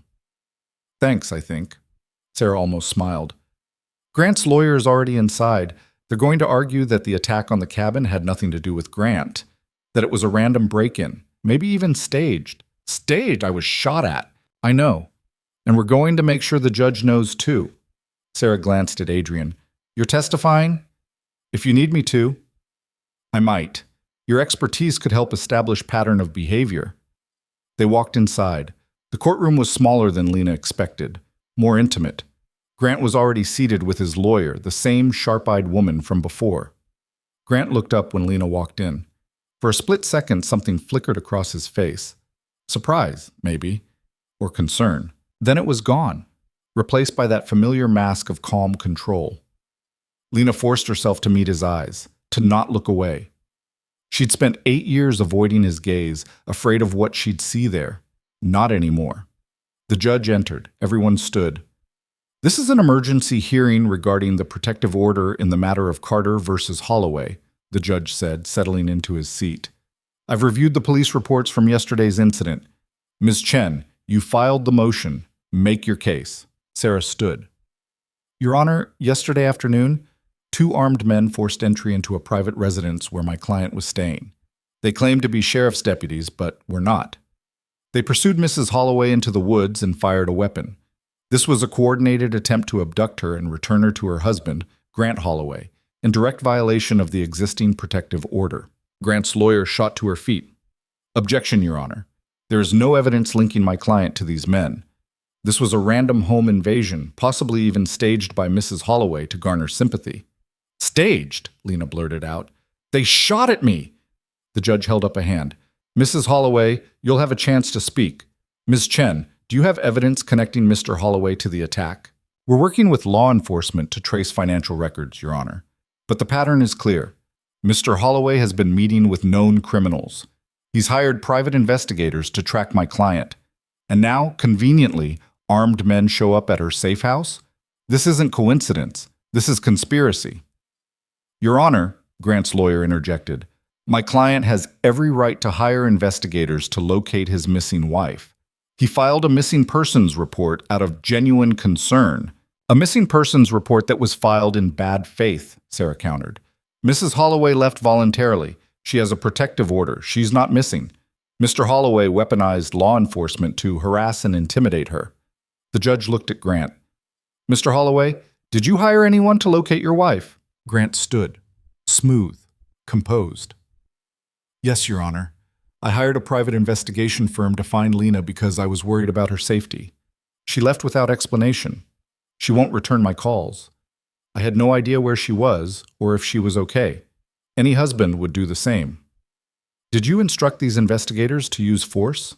Absolutely not. I wanted them to locate her and confirm she was safe. That's all. Then can you explain why armed men showed up at her location? I can't, Your Honor. But I can tell you that I had nothing to do with it. If someone took it upon themselves to act outside my instructions, that's on them, not me. It was perfect. The exact defense Adrian had predicted. And it was working. Lena could see it in the judge's face, doubt creeping in. Mrs. Holloway, the judge said, I'd like to hear from you. Lena stood. Her legs felt like water. Tell the court what happened yesterday, the judge said. Lena took a breath. I was staying at a cabin, alone. 2 men showed up. They claimed to be deputies, but they weren't. They tried to force their way in. I ran. One of them shot at me. If the police hadn't shown up, they would have taken me. And you believe your husband sent them? I know he did. How? Because he's been trying to control me for 8 years. And when I finally left, he couldn't accept it. He's done everything he can to find me, to force me back. This is just the next step. That's speculation, Grant's lawyer said. It's the truth, Lena shot back. He hired men to watch me, to follow me, to scare me. And when that didn't work, he sent them to take me by force. The judge studied her for a long moment. Then he looked at the police report on his desk. I'm going to order a full investigation, he said finally. In the meantime, the protective order stands. Mr. Holloway, you are to have no contact, direct or indirect, with your wife. No investigators, no third parties, nothing. If I find out you violated this order in any way, you'll be held in contempt and possibly face criminal charges. Do you understand? Grant's jaw tightened. Yes, Your Honor. Good. This hearing is adjourned. The gavel came down. Lena nearly collapsed. Sarah caught her arm. You did it, Sarah whispered. You held your ground. But as they walked out of the courtroom, Lena saw Grant watching her. His expression was unreadable, and she knew deep in her bones that this wasn't over. Not even close. Grant didn't look back as he left the courtroom. He walked with the same measured confidence he'd always had, the kind that came from a lifetime of getting exactly what he wanted. Lena watched him disappear through the double doors and felt something cold settle in her chest. He's not going to stop, she said quietly. Sarah was gathering papers, shoving them into her briefcase. He doesn't have a choice. The judge just put him on notice. One wrong move and he's facing criminal charges. You don't know him like I do. Adrian, who'd been standing silently behind them, spoke up. She's right. Men like Grant don't stop because a judge tells them to. They just get smarter about it. Sarah paused, looking between them. Then we stay vigilant, document everything, and we keep building the case. For how long? Lena asked. How long do I keep hiding, keep running, keep waiting for the other shoe to drop? Until we have enough to bury him, Sarah said, which, if the police investigation pans out, could be soon. They're tracing the money, following the paper trail. If we can connect Grant to those men directly, it's over. And if we can't? Sarah's expression tightened. Then we keep fighting. It wasn't the answer Lena wanted, but it was the only one she had. They left the courthouse through a side exit. Adrian insisted on it. Less exposure, fewer cameras. Lena was starting to understand how he thought. Every decision calculated, every movement deliberate. It was exhausting. In the car, Adrian's phone rang. He glanced at the screen, frowned, and answered. Yeah? A pause. When? His expression darkened. You sure? Okay. Thanks. He hung up and immediately pulled over to the side of the road. What? Lena asked, her stomach already sinking. That was my contact at the police department. They found Marcus Voss. The guy from the cabin? Yeah. That's good, right? They can make him talk, connect him to Grant. Adrian turned to look at her. He's dead, Lena. The words hung in the air like smoke. What? They found him in a motel room outside the city, single gunshot to the head, staged to look like suicide. Lena felt the blood drain from her face. Grant killed him. Grant had him killed, Adrian corrected. There's a difference, and it's a smart move, actually. Voss was the connection, the one loose end that could tie everything back to Grant. Now he's gone. What about the other two men? Vanished. My contact says they left the state, probably got paid off and told to disappear. So there's no evidence. Not the kind that'll hold up in court. Lena's hands clenched into fists. He's going to get away with it. All of it. Not if we're smarter than he is. How? He just killed someone to cover his tracks. What are we supposed to do with that? Adrian pulled back onto the road, his jaw tight. We find another way. There's always another way. But for the first time, Lena heard doubt in his voice. They went back to the hotel. Different room this time. Adrian changed locations every night now, said it made them harder to track. Lena felt like she was living in a spy movie, except spy movies had endings, and hers just kept going. That night, she couldn't sleep. She lay in the dark, staring at the ceiling, listening to the sounds of the highway outside, trucks rumbling past, distant sirens, the hum of the vending machine down the hall. Every sound made her flinch. Around 2 a.m., she gave up and got out of bed. Adrian was awake as usual, sitting in the chair with his laptop. Can't sleep? He asked without looking up. No. Want to talk about it? Not really. Adrian closed the laptop. Talk anyway. It helps. Lena wrapped her arms around herself. A man is dead because of me. A man is dead because Grant ordered it. That's not on you. Isn't it? If I hadn't left, then you'd still be trapped, still suffering, and eventually Grant would have escalated anyway. Men like him always do. You don't know that. Yeah, I do.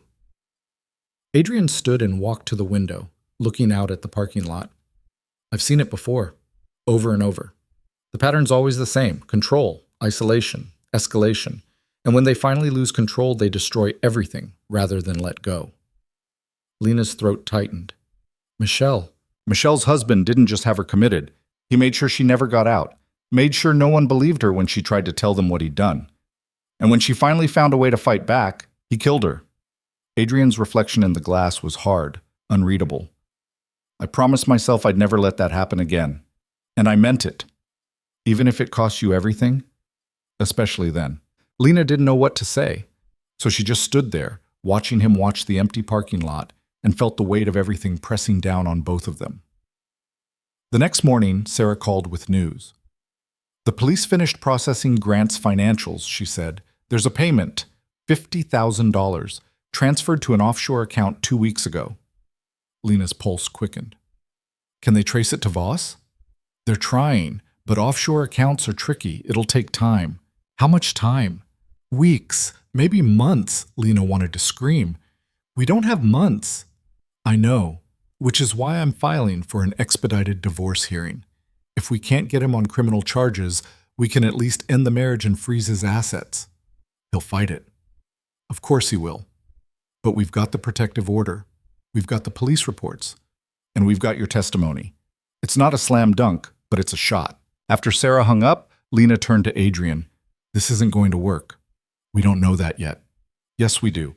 Grant's always 3 steps ahead. He's got lawyers, money, connections. What do we have? We have the truth. The truth doesn't matter if no one believes it. Adrian set down his coffee. You want to give up? I want this to be over. Those aren't the same thing. Lena's eyes burned.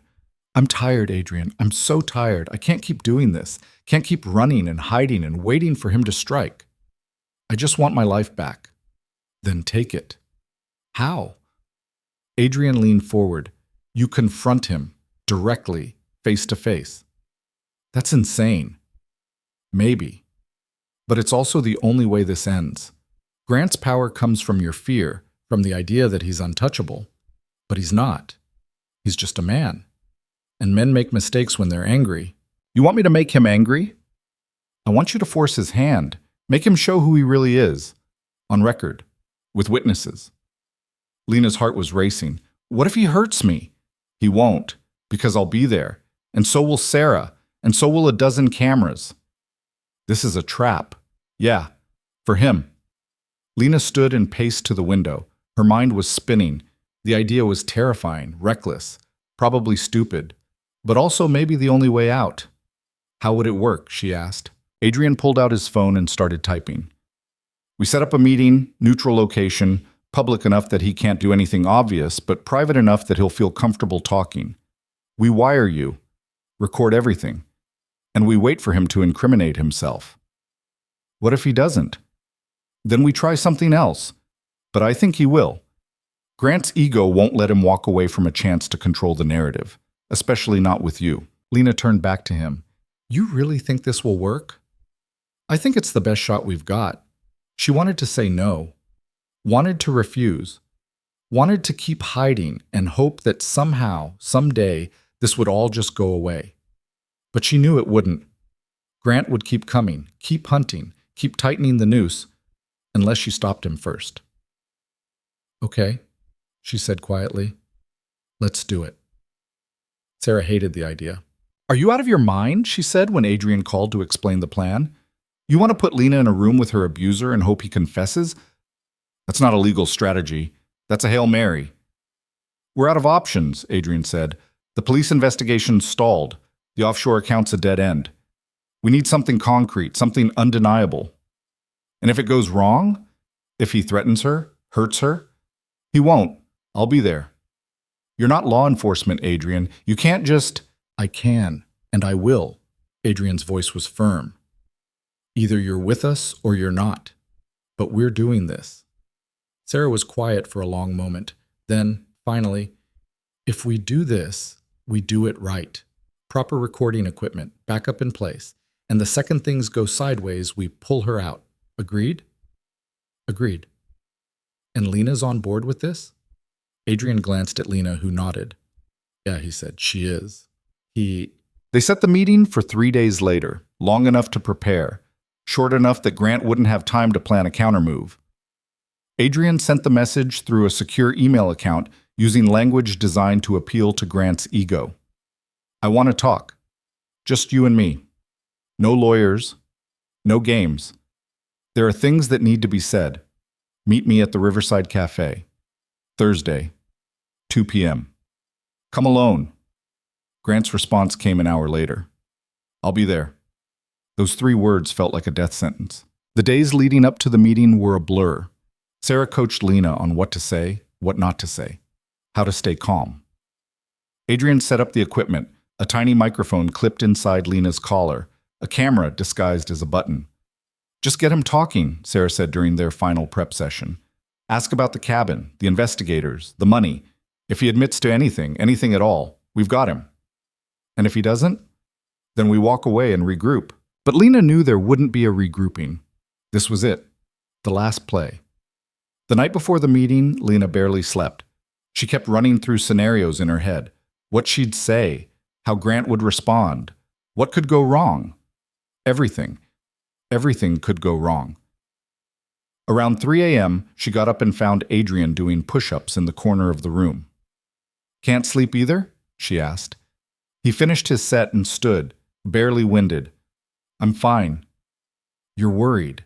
I'm always worried. Comes with the job. Lena sat on the edge of the bed. What if I freeze? What if I can't do this? Adrian grabbed a towel and wiped his face. Then you remember why you're doing it. You're not doing this for revenge. You're doing this so you can be free. Really free. Not just physically, but mentally, emotionally. You're doing this so Grant Holloway never has power over you again. What if it's not enough? It will be, because you're stronger than he is. You always have been. He just convinced you otherwise. Lena's eyes stung. I don't feel strong. You walked out of your own life with nothing. You survived an abduction attempt. You stood in front of a judge and told the truth. You're still here, still fighting. That's strength, Lena, even if you can't see it yet. She wanted to believe him. wanted to feel the confidence he seemed to have in her, but all she felt was fear. Thursday arrived like an execution date. Adrian drove Lena to the cafe early. They sat in the car across the street, watching the entrance. "He's not here yet," Adrian said, checking his watch. "We've got 15 minutes. What if he brings someone? Then we abort. This only works if he's alone." Lena's hands were shaking. She pressed them against her thighs, trying to steady them. Adrian noticed. He reached over and squeezed her shoulder. "You've got this." "I really don't." "Yes, you do. And I'll be right there. You won't see me, but I'll be watching. If anything goes wrong, I'll pull you out. You're not alone in this."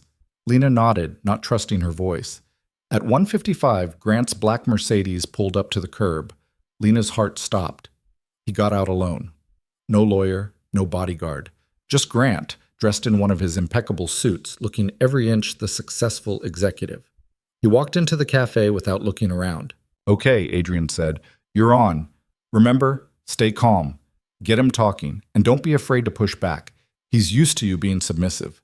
Throw him off balance." Lena took a breath and got out of the car. The cafe was half full, afternoon coffee crowd, students with laptops, freelancers taking meetings, normal people living normal lives. Lena envied them. Grant was sitting at a corner table, coffee already in front of him. He stood when he saw her, ever the gentleman. "Lena," he said. His voice was warm, concerned. "You look tired." "I am tired." "I'm glad you reached out. I've been worried about you." Lena sat down across from him.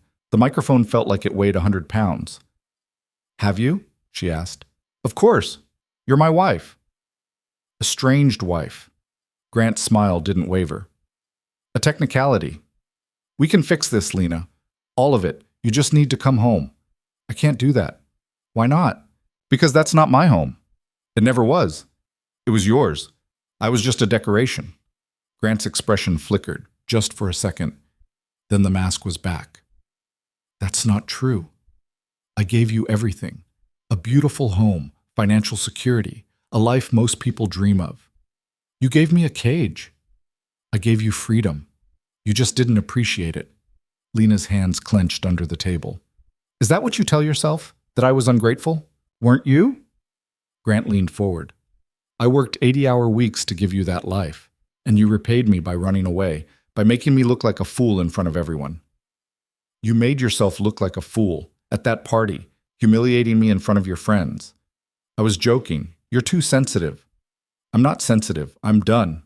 Grant's eyes hardened. "Done with what?" "With you. With this marriage.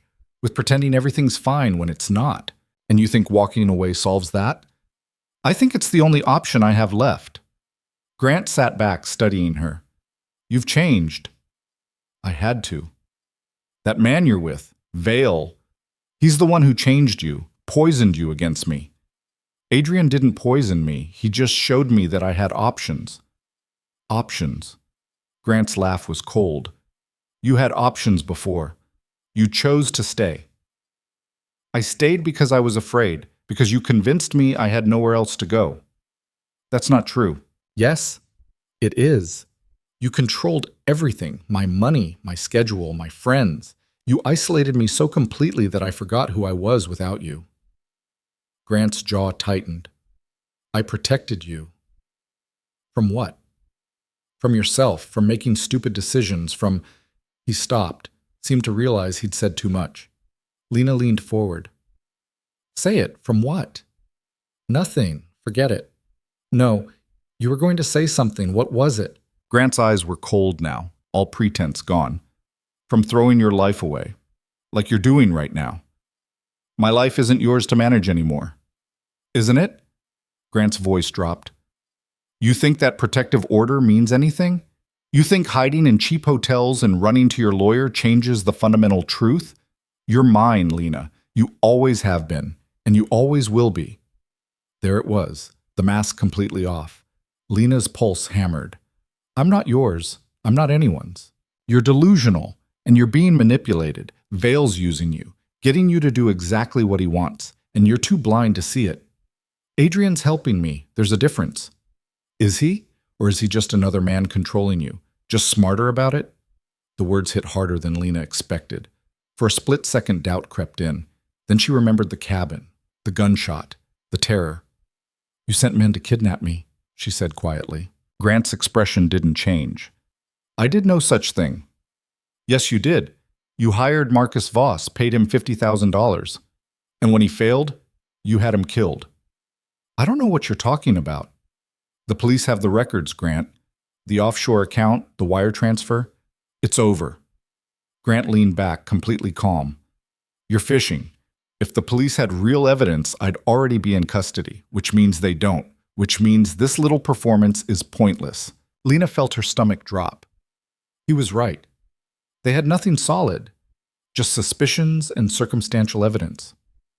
"Why are you doing this?" she asked, voice breaking. "Why can't you just let me go?" "Because I love you." The words were so calm, so matter-of-fact, and so completely hollow. "You don't love me," Lena said. "You love controlling me." "There's a difference." "You're wrong." "Am I?" "Because love doesn't feel like suffocation. Love doesn't feel like fear. Love doesn't send armed men to drag someone back." Grant's expression darkened. "You don't know what love is. You're a child playing at being an adult, and you need someone to guide you, to make the hard decisions. That's all I've ever done." "No, what you've done is abuse me. For 8 years. And now you're paying for it." Grant stood abruptly. "We're done here. Sit down. We're not finished." "Yes, we are." He threw cash on the table. "Enjoy your freedom, Lena, while it lasts." And then he walked out. Lena sat there, shaking, as the cafe noise swirled around her. A moment later, Adrian slid into the seat across from her. "You okay?" "Did you get it?" "Every word." "Is it enough?" Adrian's expression was grim. "It's something," but he was careful. Didn't actually confess to anything concrete. Lena's chest tightened. "So this was all for nothing?" "No, not nothing. We got him on record threatening you, claiming ownership. That helps with the divorce. And the 'you're mine' line? That's textbook abusive behavior. Sarah can use it. But it won't put him in jail." "No, not by itself." Adrian stood. "Come on, let's get out of here." They were halfway to the car when Lena's phone buzzed. A text from an unknown number. "You made a mistake today, but I'm willing to forgive you. Come home. Last chance." She showed it to Adrian. His expression went dark. "He's escalating." "What do we do?" "We finish this. Once and for all." But as they drove away, Lena couldn't shake the feeling that Grant was still 3 steps ahead, and that whatever came next was going to be worse than anything that had come before. The text from Grant sat on Lena's phone like a live grenade. She stared at it until the screen went dark, then stared at her own reflection in the glass. Last chance. Adrian pulled into a gas station parking lot and killed the engine. For a long moment, neither of them spoke. "He's not going to stop," Lena said finally. "Is he?" "No." "So what do we do?" Adrian turned to face her. "We go on offense. Stop reacting to him and start forcing him to react to us." "How?" "We find the one thing he cares about more than controlling you." Adrian pulled out his phone and started typing. His reputation, his business, his standing in the community. Men like Grant can handle being hated in private. But public humiliation? That destroys them. We already tried that. The meeting didn't give us anything we can use. The meeting gave us enough to file a motion, but that's not what I'm talking about. Adrian looked at her. "I'm talking about going nuclear. Every piece of evidence we have, every abusive text, every witness statement, every financial record showing how he controlled you. We take it all and we make it public." Lena's stomach twisted. "You mean like a press conference?" "I mean like handing everything to a reporter who specializes in exposing powerful men. Let them do the work. Once it's out there, Grant can't spin it, can't hide behind lawyers. He'll be exposed for exactly what he is. That'll make him furious. Good. Furious people make mistakes. Or they do something worse." Lena's voice cracked. "What if he comes after me? Really comes after me this time? Then we'll be ready." Adrian's expression was hard. "I'm not letting him touch you, Lena. Not now. Not ever." She wanted to believe him, but Grant had always been untouchable, always 3 steps ahead. "What if it backfires?" she asked. "What if people don't believe me? What if they think I'm just a bitter ex-wife trying to ruin him?" Some will, but some won't. And the ones who don't will start asking questions, looking closer. And once people start looking at Grant Holloway's life, they'll find cracks. They always do. Lena closed her eyes. The thought of going public with everything, of standing in front of cameras and telling the world what Grant had done, made her want to disappear entirely. But maybe that was the point. She'd been disappearing for 8 years. Maybe it was time to be seen. Okay, she whispered. Do it. Sarah made the connection. She knew a journalist at the Chicago Tribune who'd built her career on investigative pieces about abuse and corruption. Her name was Rachel Kimura, and according to Sarah, she didn't pull punches. They met at Rachel's office 2 days later. It was small, cluttered with files and coffee cups, the kind of organized chaos that came from someone who worked too hard and cared too much. Rachel was in her 40s, sharp-eyed, dressed in jeans and a blazer that had seen better days. She shook Lena's hand with a grip that felt like a promise. Sarah filled me in on the basics, Rachel said, gesturing for them to sit. Controlling husband, 8-year marriage, protective order, attempted abduction, and now you want to go public. I want people to know the truth, Lena said. Why now? Because he's not going to stop. And I can't keep running. Rachel studied her. You understand what this means? Once this story's out there, you can't take it back. Your life becomes public property. People will pick apart every detail. Some will support you. Some will call you a liar. It gets ugly. My life's already ugly. Fair enough. Rachel pulled out a recorder and set it on the desk between them. Then let's start from the beginning. How did you meet Grant Holloway? For the next 3 hours, Lena told her story. All of it. The whirlwind courtship. The slow erosion of her independence. The financial control. The isolation. The humiliation at parties. The night she walked out. The cabin. The gunshot. The meeting at the cafe. Rachel took notes, asked questions, never interrupted with judgment or sympathy. Just listened. When Lena finished, her throat was raw and her hands were shaking. Rachel turned off the recorder. I'm going to need documentation, bank statements showing the financial control, texts and emails showing the manipulation, witness statements from anyone who saw the abuse. I have most of that, Sarah said, pulling a folder from her bag. And I can get affidavits from the police who responded to the cabin incident. Good. I'll also need to reach out to Grant for comment. Standard journalism ethics. Lena's pulse spiked. He'll know I talked to you. He'll figure it out anyway once the story runs. Better to give him a chance to respond. Makes it harder for him to claim bias later. What if he threatens you? Rachel smiled grimly. Wouldn't be the first time. I've dealt with worse than Grant Holloway. Somehow, Lena believed her. The article was scheduled to run in 5 days. Rachel said she needed time to verify everything, cross-check sources, build an airtight case. Grant's got money and lawyers, she explained. If there's even a hint that this story's inaccurate, he'll bury me in lawsuits. So I need to make sure every word is bulletproof. Those 5 days felt like an eternity. Lena stayed in yet another hotel, watching the clock, waiting for the explosion. Adrian kept watch, always watching, always ready.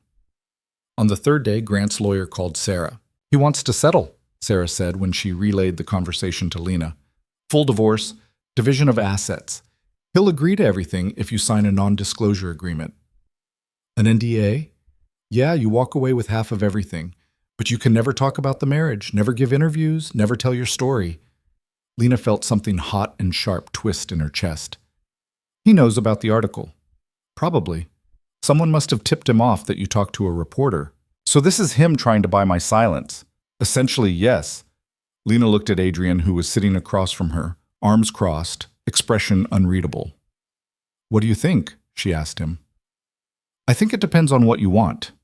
If you take the deal, you get financial security and closure, but Grant gets to keep his reputation, keep his power, and the next woman he marries will have no idea what she's walking into. And if I don't take it, then the article runs. Grant's life gets harder, but so does yours. You'll be under a microscope. People will judge you, question you. It won't be easy. Lena turned back to Sarah. How much time do I have to decide? He wants an answer by tomorrow. Tell him no. Sarah raised an eyebrow. You sure? Yeah, I'm done being silent. I'm done protecting him. Sarah nodded slowly. Okay, I'll let him know. After she hung up, Adrian leaned forward. You know he's going to retaliate, right? I know. And you're okay with that? Lena took a breath. No, I'm terrified. But I'm more terrified of spending the rest of my life looking over my shoulder, wondering when he's going to come back. At least this way, it ends. It might not end the way you want. Maybe not. But at least it'll end on my terms. Adrian studied her for a long moment. Then something shifted in his expression. Something that looked almost like pride. Okay, he said. Then we see this through. The next day, Grant showed up at Sarah's office. He didn't make an appointment, didn't call ahead, just walked in like he owned the place and demanded to see Lena. Sarah called immediately. He's here, at my office, asking for you. What do I do? Nothing. Stay where you are. I'll handle him. But Lena was tired of hiding, tired of letting other people fight her battles. No, she said. I'm coming. Lena, I need to face him one last time. Adrian drove her to Sarah's office. He tried to talk her out of it the entire way. This is exactly what he wants, Adrian said. A confrontation, a chance to manipulate you. Then he's going to be disappointed. Lena, I'm doing this, Adrian, with or without your approval. He went quiet after that, but when they pulled up to Sarah's building, he got out with her. I'm coming inside, he said. I know. Grant was in Sarah's waiting room, sitting with the kind of casual arrogance that made Lena's skin crawl. He stood when she walked in. Lena, finally. What are you doing here, Grant?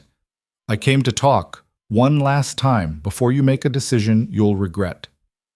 I already made my decision. Grant's expression darkened. You're really going to let that reporter destroy me, destroy us? There is no us. There hasn't been for a long time. That's not true. Grant took a step closer. Adrian moved between them immediately. Grant glanced at him with disdain. Still hiding behind your guard dog? Still proving why I need one, Lena shot back. Grant's jaw tightened. I came here to offer you a deal. A good deal. You walk away with everything you could possibly need, financial security for life. All I'm asking is that you stay quiet.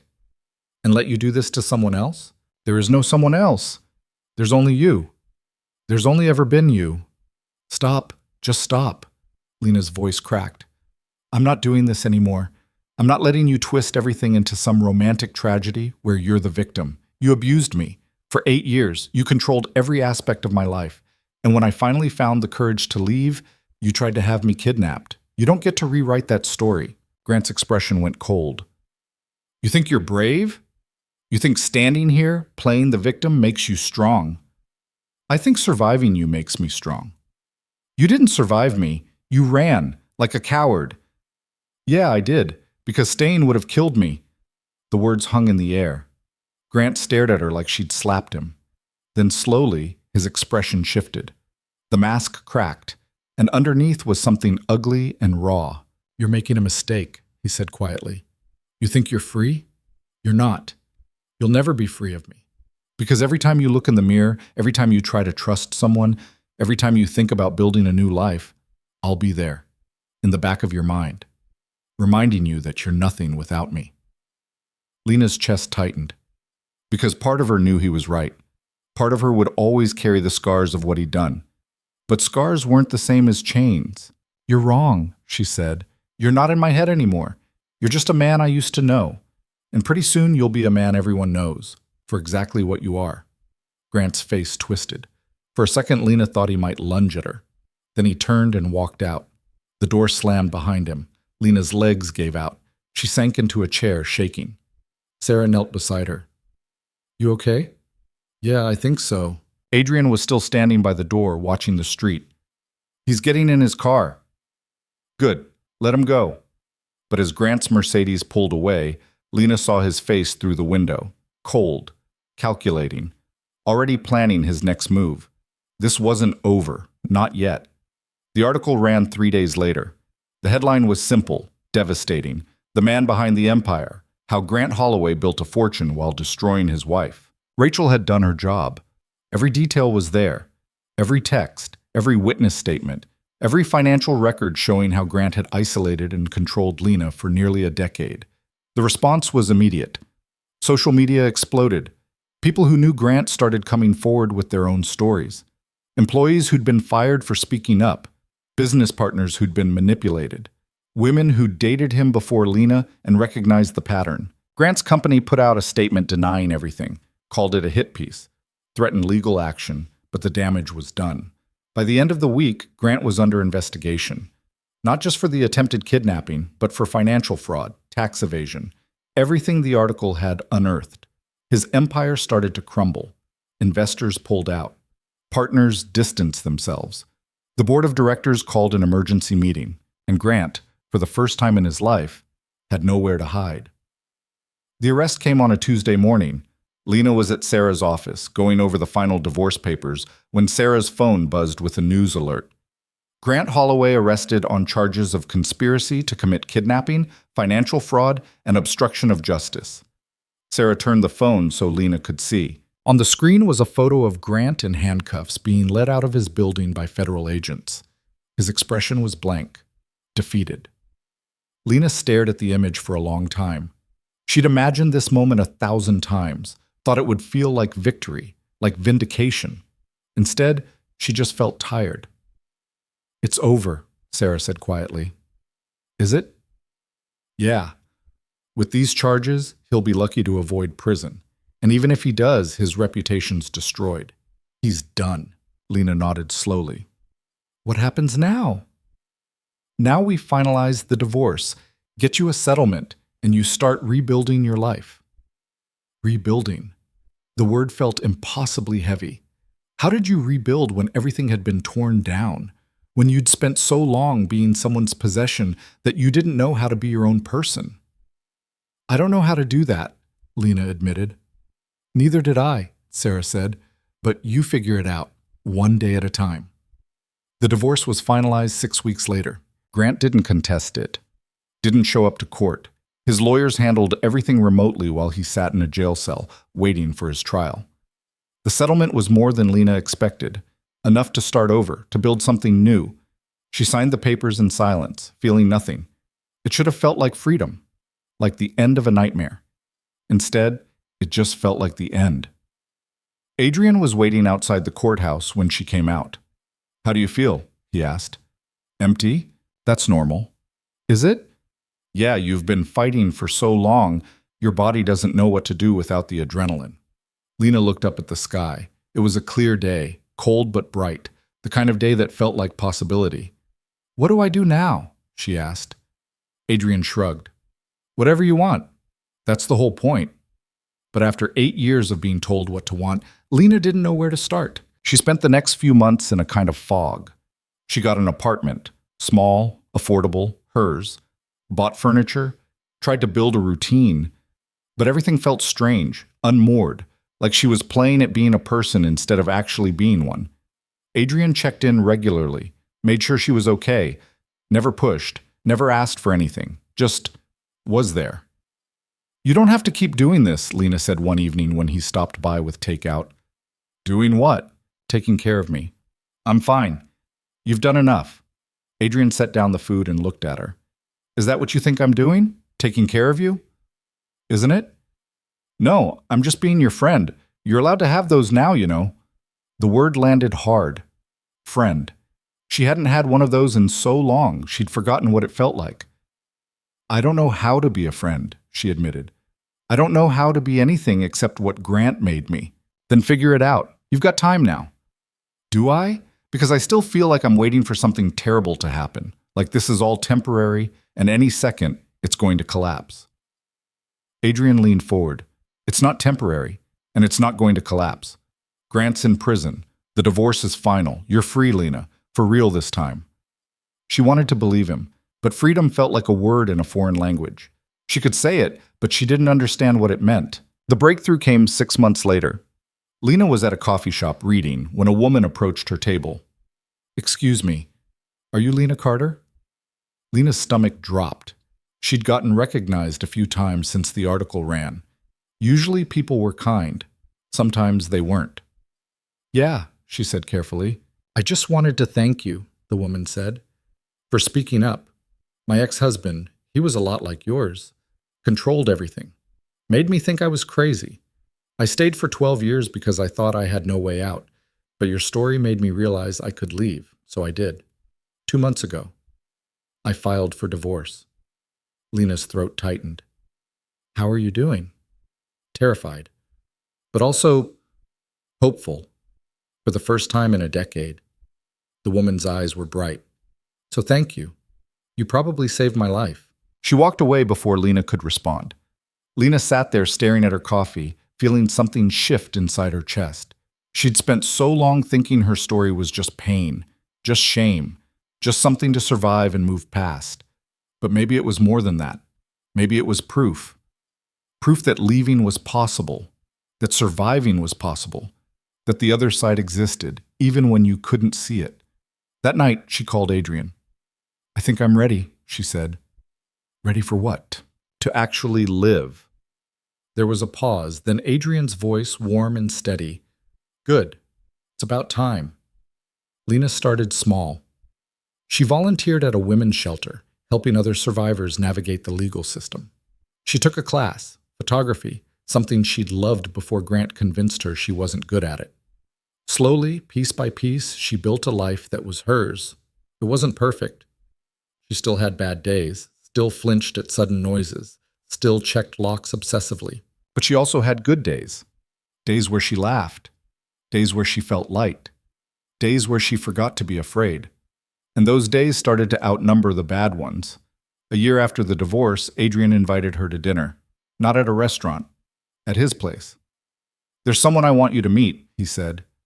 Lena's heart did something complicated. She'd spent months wondering if there was something between them, something more than friendship. But Adrian had never pushed, never even hinted. Maybe she'd imagined it. When she arrived, Adrian opened the door with a smile. Come in, she's in the kitchen. She. Right, of course. Lena followed him inside, trying to ignore the twist of disappointment in her chest. A girl was sitting at the kitchen table, coloring. She looked about 7, with dark hair pulled into a ponytail and Adrian's eyes. Lena, this is Mia, Adrian said. My daughter. Lena blinked. Your daughter? Yeah, her mom and I split when she was 2. We share custody. She's with me every other week. Mia looked up and waved. Hi. Hi, Lena managed. Adrian had a daughter, a whole part of his life he'd never mentioned. Why didn't you tell me? She asked later, after dinner, while Mia was watching a movie in the other room. Because you had enough to deal with, and because I didn't want you to think I had some ulterior motive for helping you. Did you? Adrian looked at her. Really looked at her. No, I helped you because it was the right thing to do. But somewhere along the way, you became important to me, and I didn't want to complicate things by telling you that. Lena's heart stuttered. Important how? Important like I think about you when you're not around. Important like I want to know how your day was. Important like I'm terrified of screwing this up because I don't want to lose you. Lena stared at him. Adrian, you don't have to say anything. I just wanted you to know. No pressure, no expectations, just the truth. She didn't know what to say. Didn't know if she was ready for this, for someone new, for trusting again. But Adrian had been patient with her for over a year, had never asked for anything, had just been there, steady and solid, while she fell apart and put herself back together. I'm not good at this, she said finally, at trusting, at letting people in. I know, and I don't know if I'm ready for whatever this is. That's okay, we've got time. Do we? Yeah, as much as you need. Lena looked at him, this man who'd pulled her out of darkness and never asked for anything in return. This man who'd shown her what it looked like when someone actually cared without trying to control. And she realized something. She wasn't ready. Not completely. Not yet. But maybe she didn't have to be. Maybe trust wasn't something you built overnight. Maybe it was something you built slowly, day by day, with someone who was willing to wait. Okay, she said quietly. Let's see where this goes. Adrian smiled. Yeah? Yeah. 6 months later, Lena moved into a new apartment, bigger this time, with room for a life, for people, for possibility. Adrian helped her move. So did Mia, who insisted on organizing Lena's books by color. It looks better this way, Mia said seriously. Lena laughed. You're absolutely right. That night, after everything was unpacked, the three of them sat on the floor eating pizza straight from the box. Mia fell asleep on the couch halfway through a movie. Adrian carried her to the guest room and came back to find Lena standing by the window, looking out at the city. "You okay?" he asked. "Yeah, She turned to face him. "I never thought I'd get here, to a place where I actually felt safe, where I could breathe without waiting for something terrible to happen. You earned this. We earned this. I couldn't have done it without you." Adrian crossed the room and took her hands. "You could have, eventually. I just helped speed things up. Still, thank you for everything." "You don't have to thank me." "I know, but I want to." They stood there for a moment, just looking at each other. Then Adrian leaned down and kissed her, soft, careful, like he was still afraid of scaring her away. Lena kissed him back, and for the first time in as long as she could remember, she didn't feel afraid. She felt whole. 2 years later, Lena stood on a dock overlooking a lake, wearing a simple white dress that she'd chosen herself. Sarah was there. Rachel. A few friends Lena had made at the shelter.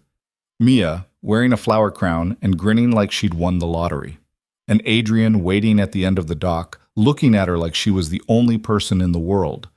It wasn't a big wedding, wasn't fancy or expensive, just real, just theirs. The officiant, a friend of Adrian's, kept it short. "Do you take this woman to be your wife?" "I do." "And do you take this man to be your husband?" Lena looked at Adrian, at this man who'd seen her at her worst and stayed anyway, who'd never tried to change her or control her, who'd just loved her, patiently and steadily until she learned to love herself. "I do." They kissed while Mia cheered and everyone else clapped. And Lena realized something. She'd spent 8 years as someone's possession, someone's project, someone's prisoner. But now? Now she was just Lena, whole, free, unafraid. She'd survived, she'd rebuilt, she'd won. Not because she'd destroyed Grant, though his prison sentence didn't hurt, but because she'd reclaimed herself, piece by piece, day by day. And that was the real victory. Not revenge, not vindication, just freedom. The kind you earn by refusing to disappear, by standing up, by speaking out, by choosing yourself, even when the whole world tells you not to. That night, after the reception, Lena and Adrian sat on the dock while Mia skipped stones into the water. "You happy?" Adrian asked. Lena thought about it. Really thought about it. A year ago, she would have said she didn't know what happiness felt like anymore. That Grant had taken it from her, and she'd never get it back. But sitting here, watching Mia laugh, feeling Adrian's hand in hers, breathing air that tasted like freedom, she knew the answer. "Yeah," she said. "I really am." And she meant it. Because happiness wasn't something someone gave you. It wasn't something you found at the end of some perfect journey. It was something you built. Slowly. Imperfectly. With your own hands. And Lena had built hers from nothing. From rain-soaked streets and late-night cafes. From broken windows and gunshots in the woods. From courtrooms and cheap hotels and conversations that felt like life rafts. She'd built it from survival. From choosing to leave. From choosing to fight. From choosing herself. And now, finally, it was hers. No one could take it away. Not anymore.